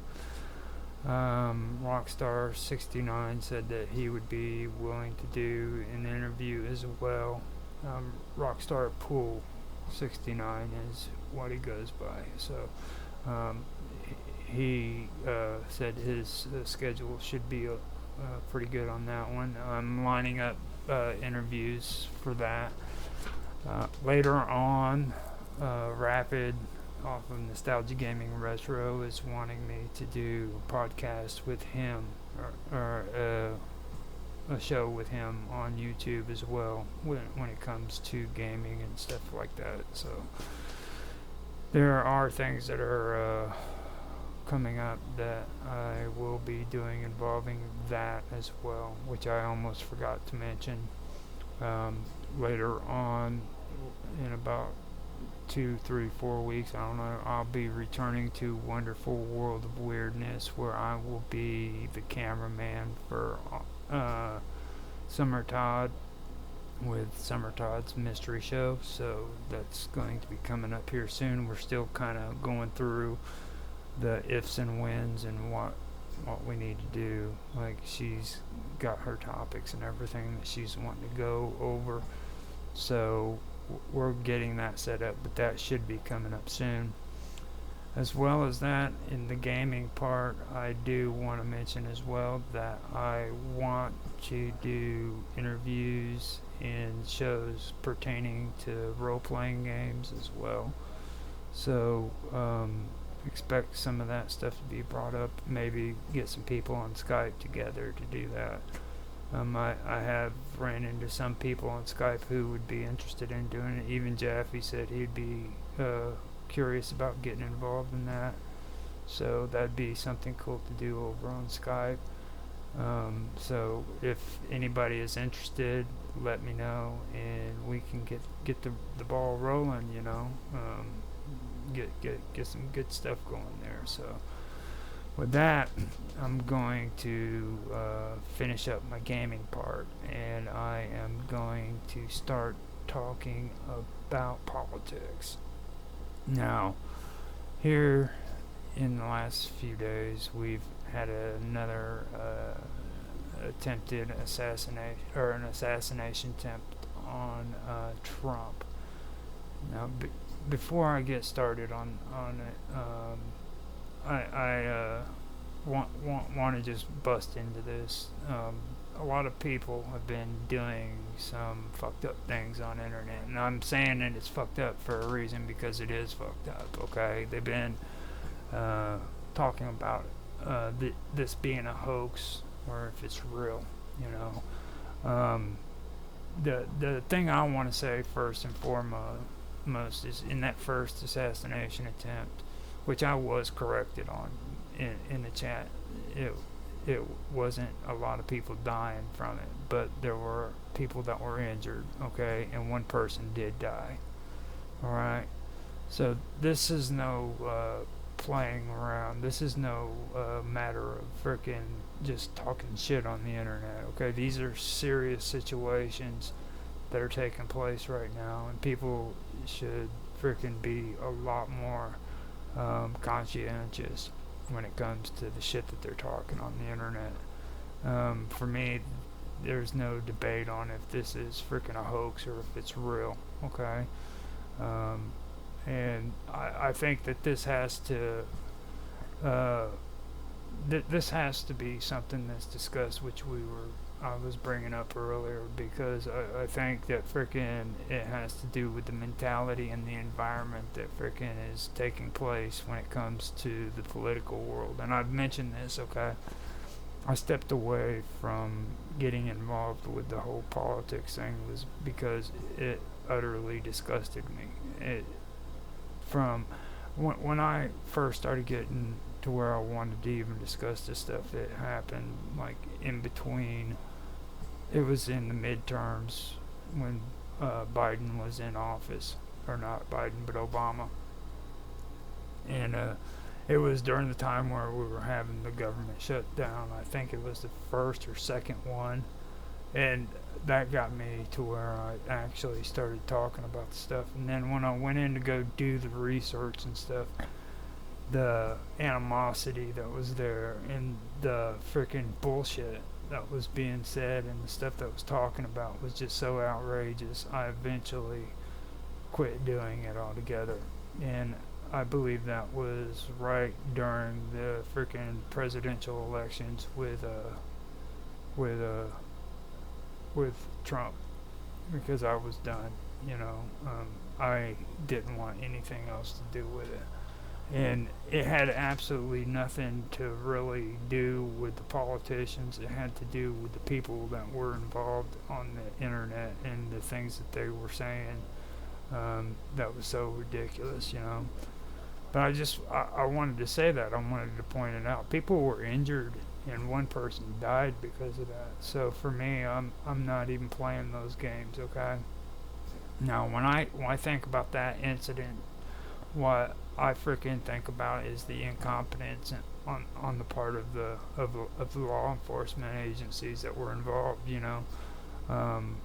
The thing that really gets me about the situation was whenever freaking it came out with the information afterwards, and the police department that was there said that they didn't have proper communications between them and the Secret Service.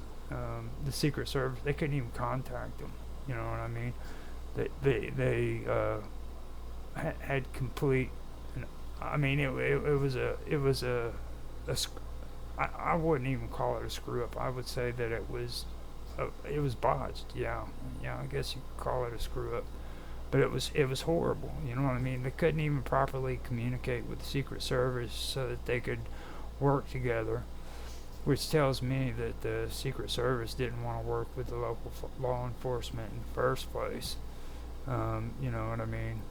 And that's one thing that really gets to me. And then it gets to something else that I brought up before in the first part that I was talking about when it comes to the first assassination attempt. It was they refused to give protection to RFK, back when he was running for president, which now I guess he dropped out of the race and he's supporting Donald Trump.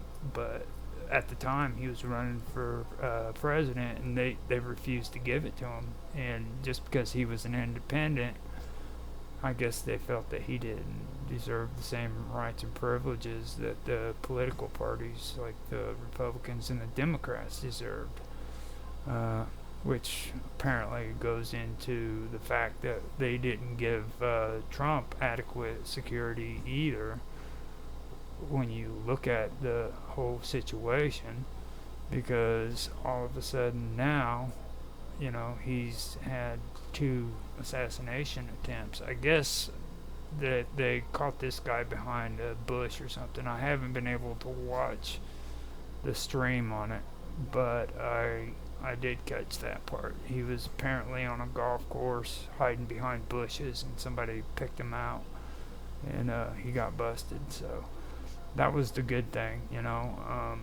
but when it comes to the first one, that's what really stuck out to me, was the lack of communication, or the lack of the ability to communicate with the Secret Service and the police department. They were unable to do that. And then they refused to give protection to people who were running for president. That's another thing. Another thing that really stuck out to me about that first time was the fact that the shooter wasn't only in the proximity of the former president, but he was also freaking sitting on the rooftop of the building where the local police department was located and monitoring. It wasn't even on a different rooftop or whatsoever. It was on the actual building that the police were down below surveying from. So that was kind of disturbing to me. I thought that was really, really messed up. Um, and going back to what I was talking about when it comes to the general environment of today's world and politics, I find a lot of things offensive when it comes to this stuff. Things that I don't think our grandparents or even our parents, well, I don't even know about our parents because my parents are still alive, but I think they would find it offensive, you know what I mean? When you go through and you look at the things that people are doing and the things that just are uncalled for and in bad taste, it really makes you, it should make you stop and think. I don't see people stopping and thinking though anymore. Like when you take a look at Trump's $2 bill, I think that is the most appalling thing that frickin' anybody could ever do. And this is through the frickin' U.S. Mint or the Mint. They actually have a dollar bill with frickin' Donald Trump's frickin' with his frickin' inmate number on it, you know what I mean? And I find that is very, very offensive. I find that it's in bad taste, and it's purposely put out there. People had more respect back in the day than what they do now, and that is something that I'd gotten into earlier, and I'm seeing that when it comes to this. That would have never have been thought of. It would have been whoever came up with that idea would have been out of a job, all right, for even thinking of doing something that bad. And that is the kind of stuff that really sticks out to me. I find that these people have total disregard for any kind of freaking dignity for themselves or for the institute or whatever institution or whatever they're talking about. They just do not care about it. That is something. This is a former president of the United States. It doesn't matter how you feel about him or anything like that.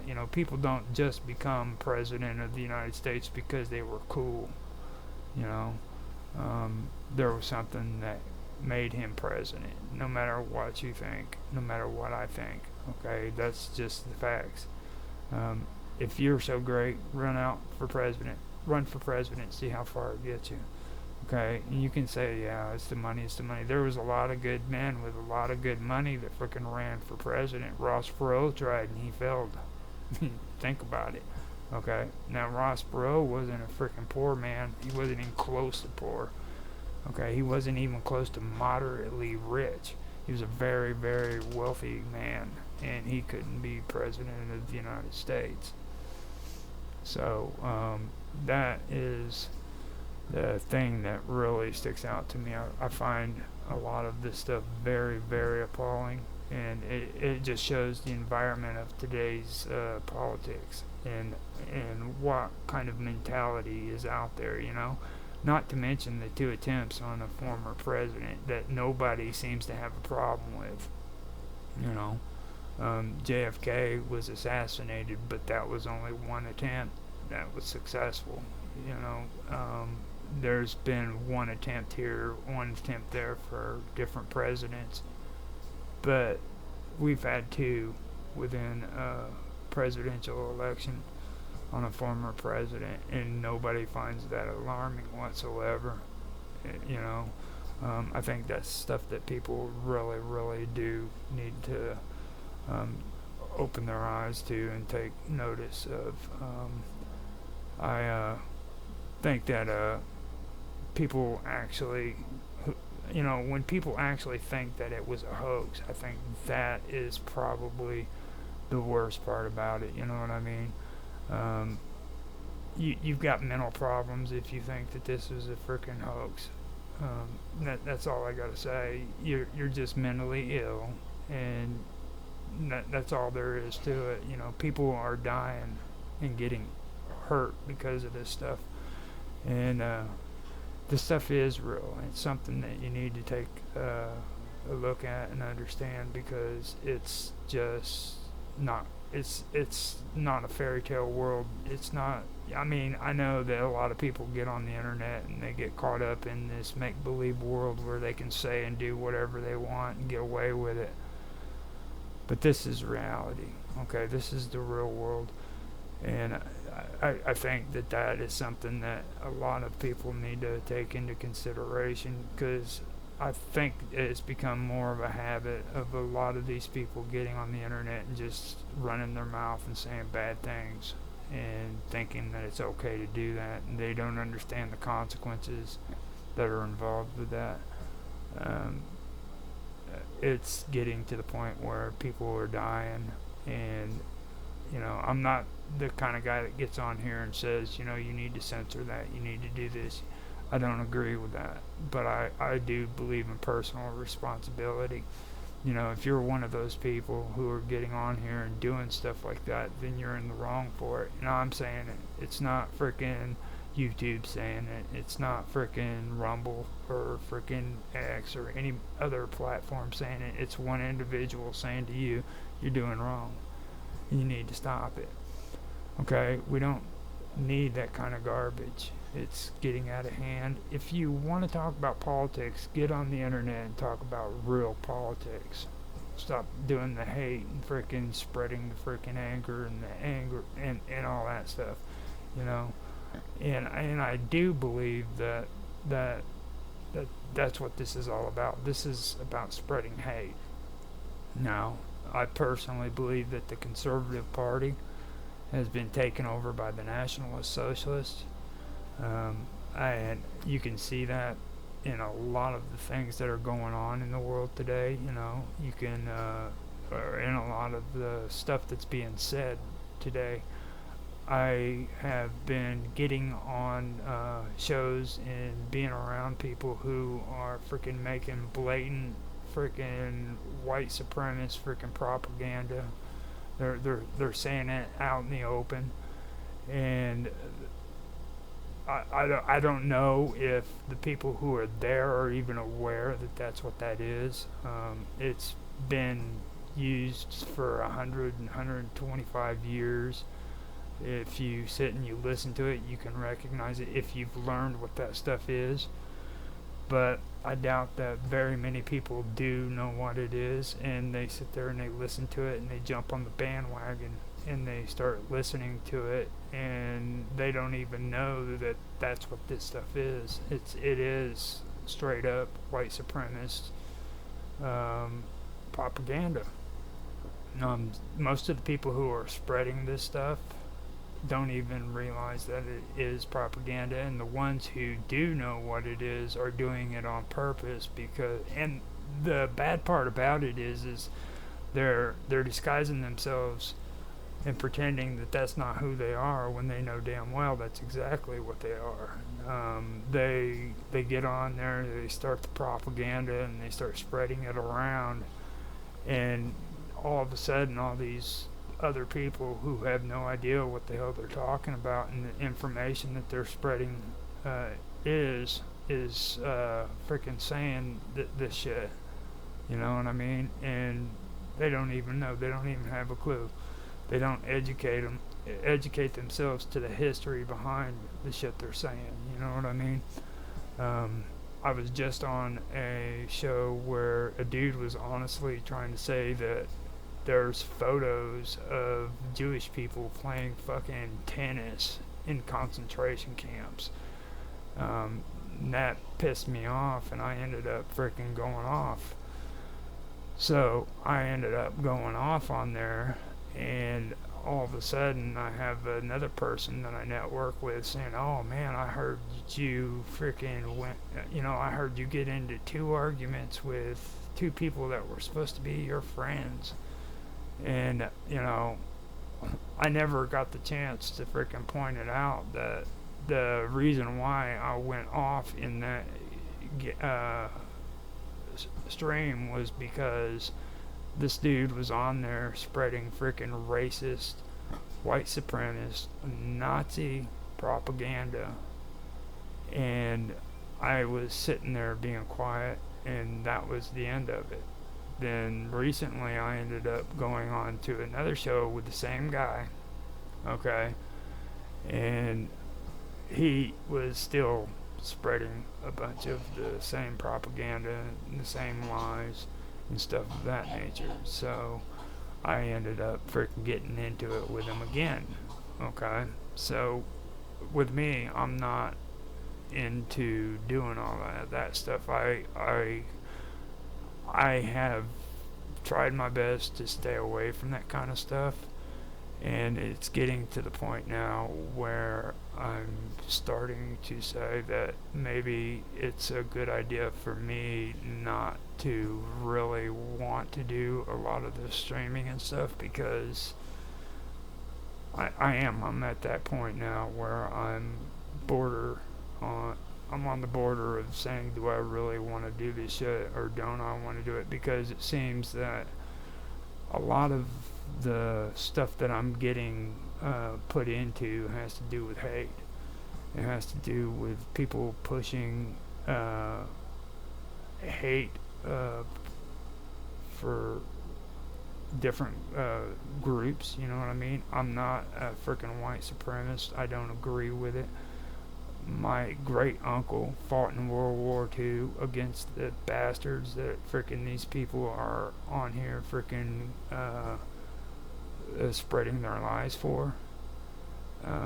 There's a lot of good American men and women who died in that war fighting for this country against those people. And when you are in the United States and you're spreading that kind of hate and you're doing it on purpose, you're nothing but garbage. And I don't care who freaking hears that and who says that that's wrong for me to say it. I don't care. Okay? You're disrespecting me. You're disrespecting my freaking uncle.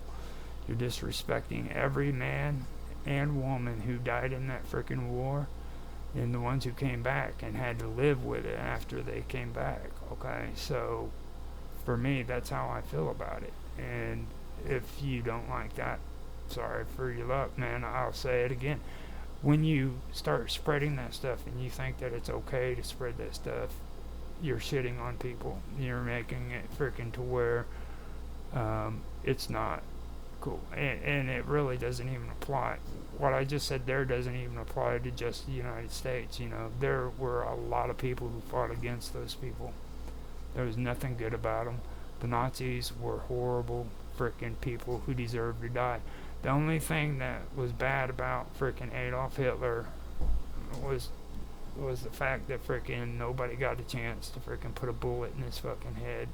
Okay, that's the only thing that freaking I think was the worst thing about it, was nobody had a chance to freaking put a bullet in the fucker's head.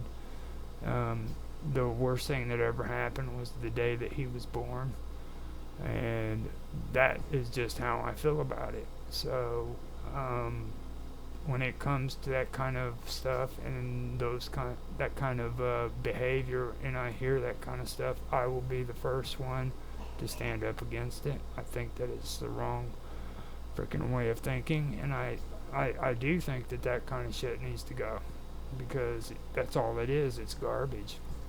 And these people have taken old folklore, old lore from Babylonian myths, and that were incorporated into Jewish beliefs, and they've created horrible, horrible things like blood libels back in the Middle Ages, which was used in order to frickin' justify murdering Jews. Now, this was before World War I ever happened.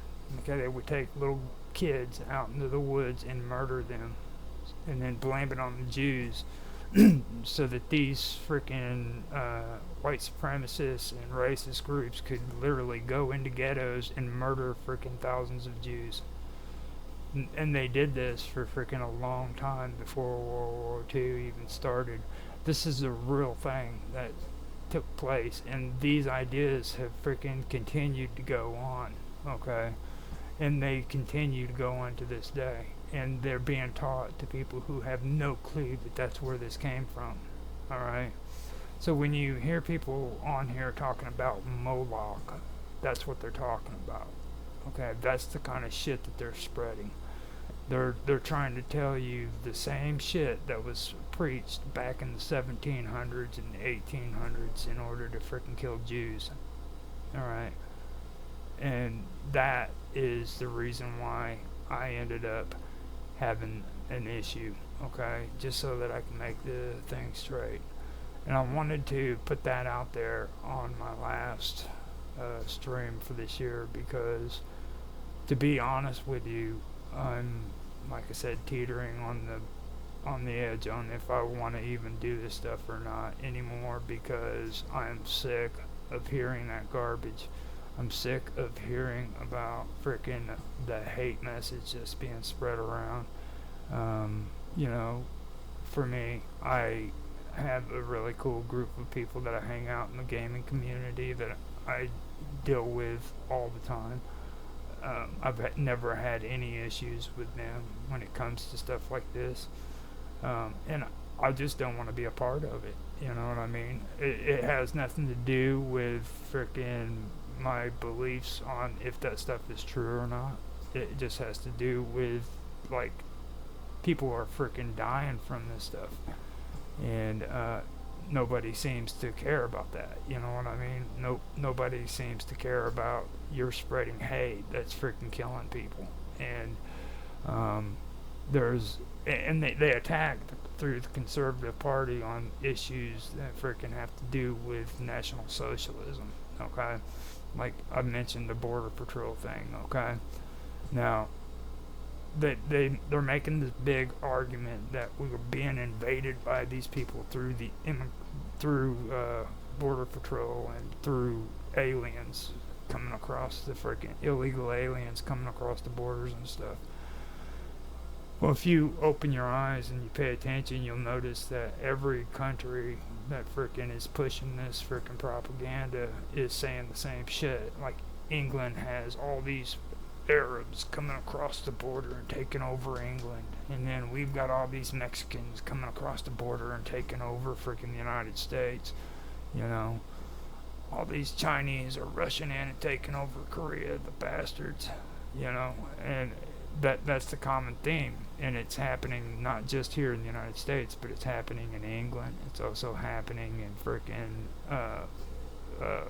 New Zealand. I mean, you got racist groups that are pissed off because the indigenous society's freaking upset about their rights. You know what I mean? So you got it going on everywhere. It's just a bunch of racist propaganda that's being spread from one group of white supremacists to another worldwide, and they are out there. Don't believe they aren't. Okay, they've been around. They have a network of people who are National Socialists who travel from place to place, freaking giving speeches on hate speech, on white supremacy. Okay, and these groups are around. They've been around for a long time, you know. So just understand that they're out there. They're just as strong as what they used to be, if not stronger. But now they've learned their lesson from World War II. Okay, they've learned that they can't frickin' take over the world and frickin' through force. So what they want to do is they want to fool you into believing stupid shit. They're wanting to believe you. They want you to believe that they have no problem with these other races. No, they don't. They just want to have their rights respected as being white individuals. You know what I mean? So they want to tempt you into their society so that frickin' they can convince you that frickin' it's okay later on when they're in complete control to frickin' go and murder other people because of the color of their skin or the language they speak. Okay, these are the kind of people that are out there now. They're not as brutal and upfront as what, you know, the Third Reich was. Now they're referred to as the Fourth, and some people even call them the Fifth Reich. So understand that they are still out there and they've been around. Okay, and just understand that that's what's going on with the Conservative Party. A lot of these people who are claiming to be conservative aren't really conservative. They're actually white supremacist National Socialists who are pushing a racist freaking agenda and all of that. And trust me, I'm not a liberal. I'm not even close to a liberal. I don't agree with them any more than I do with what I've been hearing from the Conservative Party, but understand that that is true. You also need to realize here in the United States, if it wasn't for the Chinese, we wouldn't have had we wouldn't have a railroad that stretches from the East Coast to the West Coast. If it wasn't for the Chinese, we wouldn't have railroads in our country. All right, and that was because of them. The immigrants from another country who came over here and frickin' actually took those jobs because that was the only jobs they could have. I really, on the whole border situation, I always add that up to socialism, which I don't know, because the time frame, maybe it would be a socialist thing because of Ellis Island and stuff. I know that Ellis Island was created like back in 1892. It was back in the late part of the 1800s, and that could have been during the time when socialism started taking up, but I don't know how strong socialism was in the United States back then. At that point, I knew that it was just as popular here in the United States as what it was in Europe, but I don't know how strong it was. Before Ellis Island, there was no immigration whatsoever. And then all of a sudden they started talking about immigration. They set up the Ellis Island, and they started using it for the Irish. The first person that actually was that went through the Ellis Island immigration program was Annie Moore. I believe that was her name, was Annie Moore. She was a little teenage girl, and she was the first person. So they ended up using immigration to go through and allow the Irish to come onto American soil, and I know that there was over 12 million immigrants who passed through Ellis Island. I know that much. Yeah, could have been more, maybe a little bit less. No, I know it was more than 11 or 12 million. 12 million immigrants passed through Ellis Island from the time that it started up until the time that it ended back in the 1950s. So, all of this was going on before I was even born. It ended up, Ellis Island was closed like 20 years before I was even born, and I'm 51 years old. So, like, this whole thing about borders and immigration and not having like immigration program and all this shit, this isn't something that's new, that's cropped up. All of a sudden it's become a major topic, a major issue of some kind, and they've been talking about this shit for years and years and years and years. Now all of a sudden, you're hearing immigration pop up in the middle of political debates and shit, and it's the truth, man. I mean, they closed Ellis Island down before I was even born. So now all of a sudden it's a big issue, and the thing about borders and immigration and stuff like that goes all the way back to the way socialists used to attack their enemies. Okay, what they used to do when in Eastern Germany was, or Eastern Europe, I should say, was they used to attack the the pan-Slavic belief systems that used to go on in that region, like their lore and their historical beliefs. You know, if they weren't factual, these socialists would attack their belief systems and say that they were unfounded and all that stuff, and that caused a lot of issues.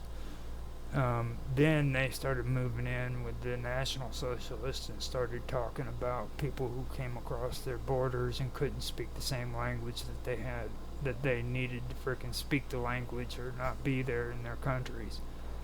Okay, this is all socialism. This is the way that the socialists talk. This is the things that they believe in, and this is the propaganda they push. Okay? And this is what you're hearing when it comes to this border patrol shit, okay? And the people who are doing this are the people who don't give a rat's ass about frickin' this stuff. All they want to do is they want to frickin' be racist. They want to kill frickin' people. You know what I mean? That's what they want to do. They'll lie to you and pretend like that's not what they want, but in reality that's exactly what they want. Now, just so you guys know, I don't know how many people are aware of it, but Ellis Island is closed. The only thing that is there now is the Ellis Island National Museum of Immigration. They started that back in the 90s. But they closed Ellis Island down. It was actually abandoned for a while from the 1950s up until the 90s. So that's something that I did want to bring up. Now, they did have immigration things, don't get me wrong, here in the United States before, but that before Ellis Island, but those were dictated by the individual states. And they're the ones who regulated immigration, alright, before Ellis Island. Now, the whole thing about that was like freaking each state was the ones who dictated what happened when it comes to immigrants and things of that nature. And then they turn around and they freaking allowed the federal government to frickin' take over. And this goes into what I've been talking about, and I'll get to that later on. But what happened was these states ended up allowing the federal government to take over, and that's where it all started up. And they came up with what was called the quota law, and that was in 1921. And then they also had the Immigration Act of 1891. Now, the Immigration Act of 1891 created the Office of Superintendent of Immigration, which gave the federal government direct control over immigration. Okay? Now, this group was kind of fucked up because, like, this is how it all started. Now, with this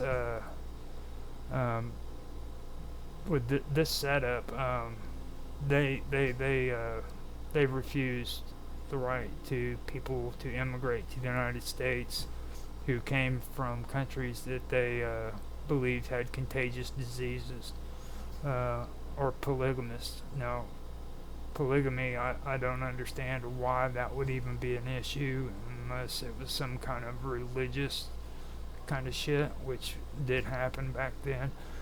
But, you know, I mean, they wouldn't let you immigrate to the United States if you were a polygamist. I mean, that's something you need to really stop and think about, you know. And they also did prevent you from immigrating back then if there was crimes that, you know, if you had criminal charges or moral turpitude. So that was a plus on that side. Except for the moral turpitude, you know, what are they considered moral turpitude as being?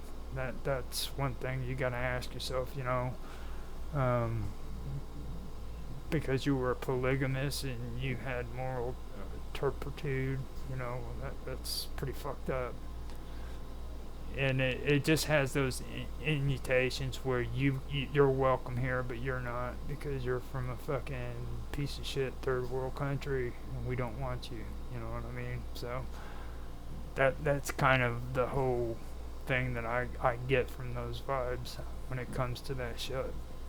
Now the quota law of 1921. There's a lot of people today which it could have to do with a lot of the liberal shit, but I don't know for sure. But it says that the laws favored Western European countries, which does make sense in one aspect, but it goes back to the Chinese as well. From what I was saying before, Chinese people came over on the west side of the country, and they ended up freaking helping build the railroads across the country from the east coast to the west coast.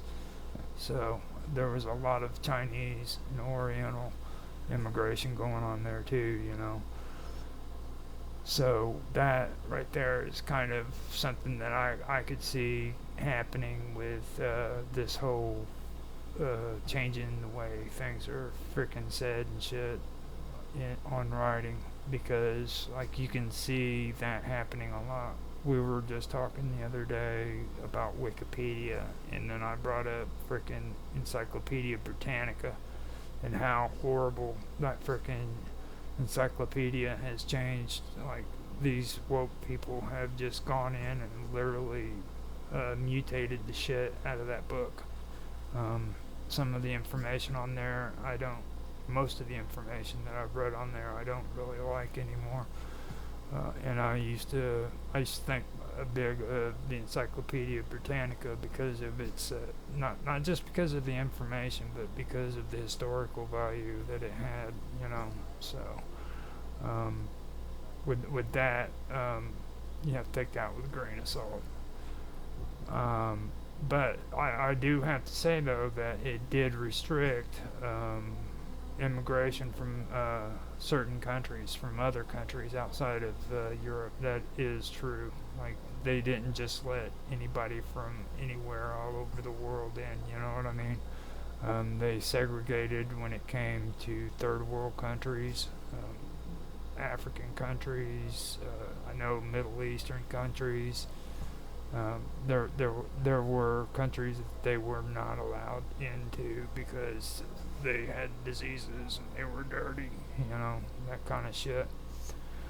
Now, they actually set it up to where freaking you had to obtain visas and medical certificates before coming in the United States before that. So I do have to say that is something that they did put into place, but I also think that freaking that is something that, well, see, I'm not really big on the ID and stuff of that nature. I think that is probably one of the biggest mistakes that people are falling for, is we need to have state IDs to vote and shit like that. I think that goes against what the whole voting process was about. When you vote, you're not freaking voting according to a state organization or anything of that nature. This is something that us as voters are supposed to have control over. Not a political party or parties, not a government organization. This is something that we are supposed to have the power over. And when you start bringing freaking government organizations like the DMV into the whole process, you're handing your rights over to the government. And that's something else that I wanted to kind of get into, especially whenever I get into the conversation about separation of federal and state. And I've mentioned it before, we hand our rights over to the federal government all the time, and we just keep allowing it. And I personally think that it's because Americans are taking the easy way out and allowing other people to make decisions for them. And you see that a lot, okay? especially here lately, whenever we've had situations with COVID and everything where companies and businesses had to literally close their store because frickin' of the government having the power to come in and say, look, you need to shut your doors down, and you don't have any rights to frickin' make a decision on keeping them open or not. You know what I mean? Also, when you look at like companies and businesses, when it comes to hiring people, like they're not allowed to hire who they want to hire anymore, and it's all been set up because according to their it's a freaking control method. First of all, you have to have certification for some jobs. Second of all, the state identification, like I said, and things of that nature. You have to freaking have a W-2 form and shit like that, and it wasn't always that way, but people just allowed that to happen. You know what I mean? Because it's so much easier to let other people make decisions for you instead of making them yourself. You know what I mean? And that's what we've done over time. We've just allowed the government to move in and take away our rights. Okay, and I think that that's one of the most scariest things that that's taken place, and it's been taking place for a while now. At least 120 to 150 years, we've been allowing our government to just take more and more power as they see fit, and that really needs to be looked at. I don't think that that's going to work out anymore. I think we've finally hit our boiling point, and eventually some bad shit's going to come down the pipeline if we don't stop allowing this stuff to take place. We're allowing ordinances that are forcing our communities to do things according to like what other people want. You know what I mean? Like I've mentioned it before, they've got freaking ordinances now to where they can freaking drive by your house, and if they see freaking your grass is too high, they can literally fine you because your grass is too high. That's fucked up. They can do that with everything on your property, which is private property. Okay? This is property that you bought and paid for. They've been able to manipulate their way in and figure out how to freaking take away your property because you didn't pay taxes. Property taxes. Property taxes for land that's supposed to be yours. Okay, they can come in and they can literally steal that away from you because you're obligated to pay freaking taxes on that land that you paid for. It's completely ridiculous. And I think property taxes, private property taxes, and private property laws, period, should be brought into question and reevaluated, because I don't think that that's right that they can take away your land because of frickin' these taxes that they actually put into place illegally. It's constitutionally illegal for them to take property taxes and frickin' tax you for the labor that you frickin' put out. And they continue to do it, and everybody's just accepted it. You know what I mean? It's okay now. It's just the way it is. And I believe that it has to do with frickin' the private property laws has to do with land grabs.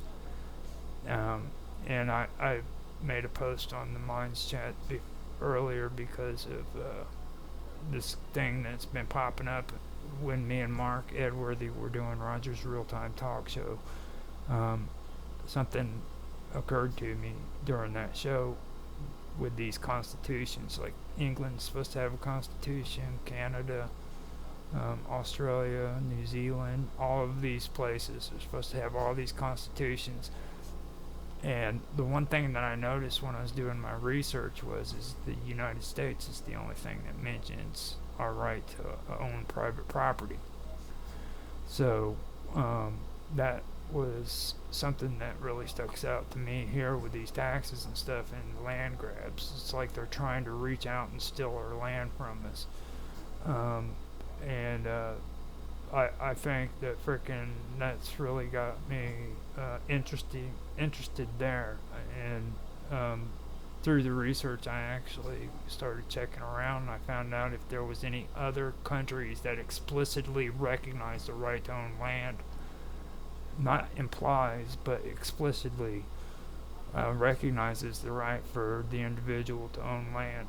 Alright, and the only 3 countries that I came up with that actually do explicitly recognize the right to own land is Czechia, and that's through the Charter of Fundamental Rights and Freedom.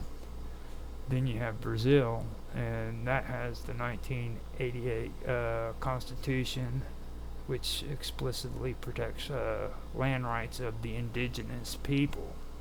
Okay? And then you have India and their 44th Amendment of the Constitution, which was in 1978 when it first came out. But those are the only 3 that I found that explicitly recognize the right to own land other than the United States. So that is basically all the information that I wanted to spread. I hope that that wasn't drawn out and long for everybody. And you know, with the stuff that I said about freaking the hate and things of that nature, I just wanted to bring it up because there was a comment that was made to me in private that said that I went off on 2 people who were friends of mine. And, you know, I sat back and I kept quiet about it. And I did that because I do have respect for this person. I have so much respect, I'm not even going to mention the name, okay? But at the same time, it just irked away at me because frickin' I don't know for sure if that person's aware that the conversation that was taking place at the time was very racist. It was very it was disgusting, okay? I find it disgusting that there is any person that could look at the Holocaust and tell me that frickin' Jews were sitting in these concentration camps playing frickin' tennis. Okay, that's disgusting. And that's what caused that. That's exactly what caused that. I actually get very fired up when I hear stuff like that because there's something inside of me that just can't let that go. And I've tried, but I still can't let that go. I'm not racist whatsoever. I don't agree with it. There's a lot of it that I do overlook, but when it comes to stuff like that, that just really sets me off, and I will not tolerate it. Okay. And that's just who I am, and I've come to actually say that that's okay, you know. The thing that really does bug me is that. So I just hope that actually explains a lot, and that, you know, that kind of brings out a little bit to light. Now the second argument that I went off on somebody was about, I couldn't tell you what that was, but I know what the first one was about, and I went into that. So I'm not going to kick a dead horse. I'm just going to leave it at that, and I hope you guys enjoyed. We actually made it to 3 hours and 6 minutes, and I think I'm done. I hope you guys enjoyed, like I said, and I will get off here. This is going to be my final episode for this year. Hopefully I come back. I don't know. I will hang out and see if things get better. But if they don't, I may not come back to do any more streams for this stuff. I'll stick to my paranormal stuff and my video games, and that'll be enough of it, you know. I've I've dealt with a lot of issues. There's a lot of this stuff isn't what it's made out to be. You have to deal with different people from different backgrounds. I've met amazing people, but I've also met people who freaking are just completely fucking crazy. That's just the best way of saying it. I've met people who just gone from freaking one person to another overnight. I've gone through people freaking turning around and thinking that freaking other people are freaking like Elon Musk and shit. You know what I mean? And going nuts because the wrong thing was said to them, and just over time it's like a rubber band getting ready to explode, and you're there waiting and watching, and eventually it happens. I've had people freaking get mad at other people and take it out on me. People who said that frickin' they were all there with me and cool with me and loved me and everything, but the moment they got mad at me, they frickin' turned on me like a frickin' turned on me in a heartbeat, basically, is what I need to say, you know what I mean? So I've met a lot of people who say one thing and then later on they just completely turn into completely different people. I'm not really all that much of a people person in the first place. I isolate from a lot of people. I used to not be that way, but I've become that way in the last 15 years or so. And it's hard to open up to people and try to talk to them and become, and be myself, because that's the one thing I can't handle. I can't handle freaking people betraying me like that and turning on me like they have,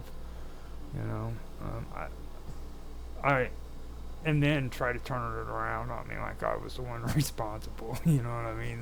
That's the part that really gets me. You know what I mean? If you freaking don't want to hang out with me and you don't want to be cool with me no more, at least say it. Don't freaking run around deleting my fucking groups and saying freaking that it's my fault when you're the ones that was freaking bailing on me. You know what I mean? Come on, dude. Telling me that freaking I'm treating you like a freaking employee, and then you turn around and go and do the same thing with another person. The exact same thing, man. Freaking acting like an employee to them, I was just hanging out. I do a lot of shit on the internet. Okay? I do a lot of shit. And that's all it is. I don't try to employ or imply that I'm freaking your boss or anything like that. If you can't keep up with me, it's cool. But just don't try to turn it around like freaking it was me, you know what I mean, when I know damn well it wasn't me. I think that was the final blow for me that really turned me off on this live stream thing, and trying to collaborate with other people. The one person or the one group of people that I actually do enjoy doing my stuff with now is actually the people on Wonderful World of Weirdness. I just can't handle the crazy shit, and they're not really the ones who are crazy, you know what I mean? They're actually nice people who don't want to hurt people and treat people like shit, and those are the kind of people I'm going to stick with. They're the ones who I started out with, so I'm going to stick with that. I'll keep up with the gaming stuff, and that'll be the end of it. So, with that being said, I'm going to end this, and hopefully I'll talk to you guys later. Bye.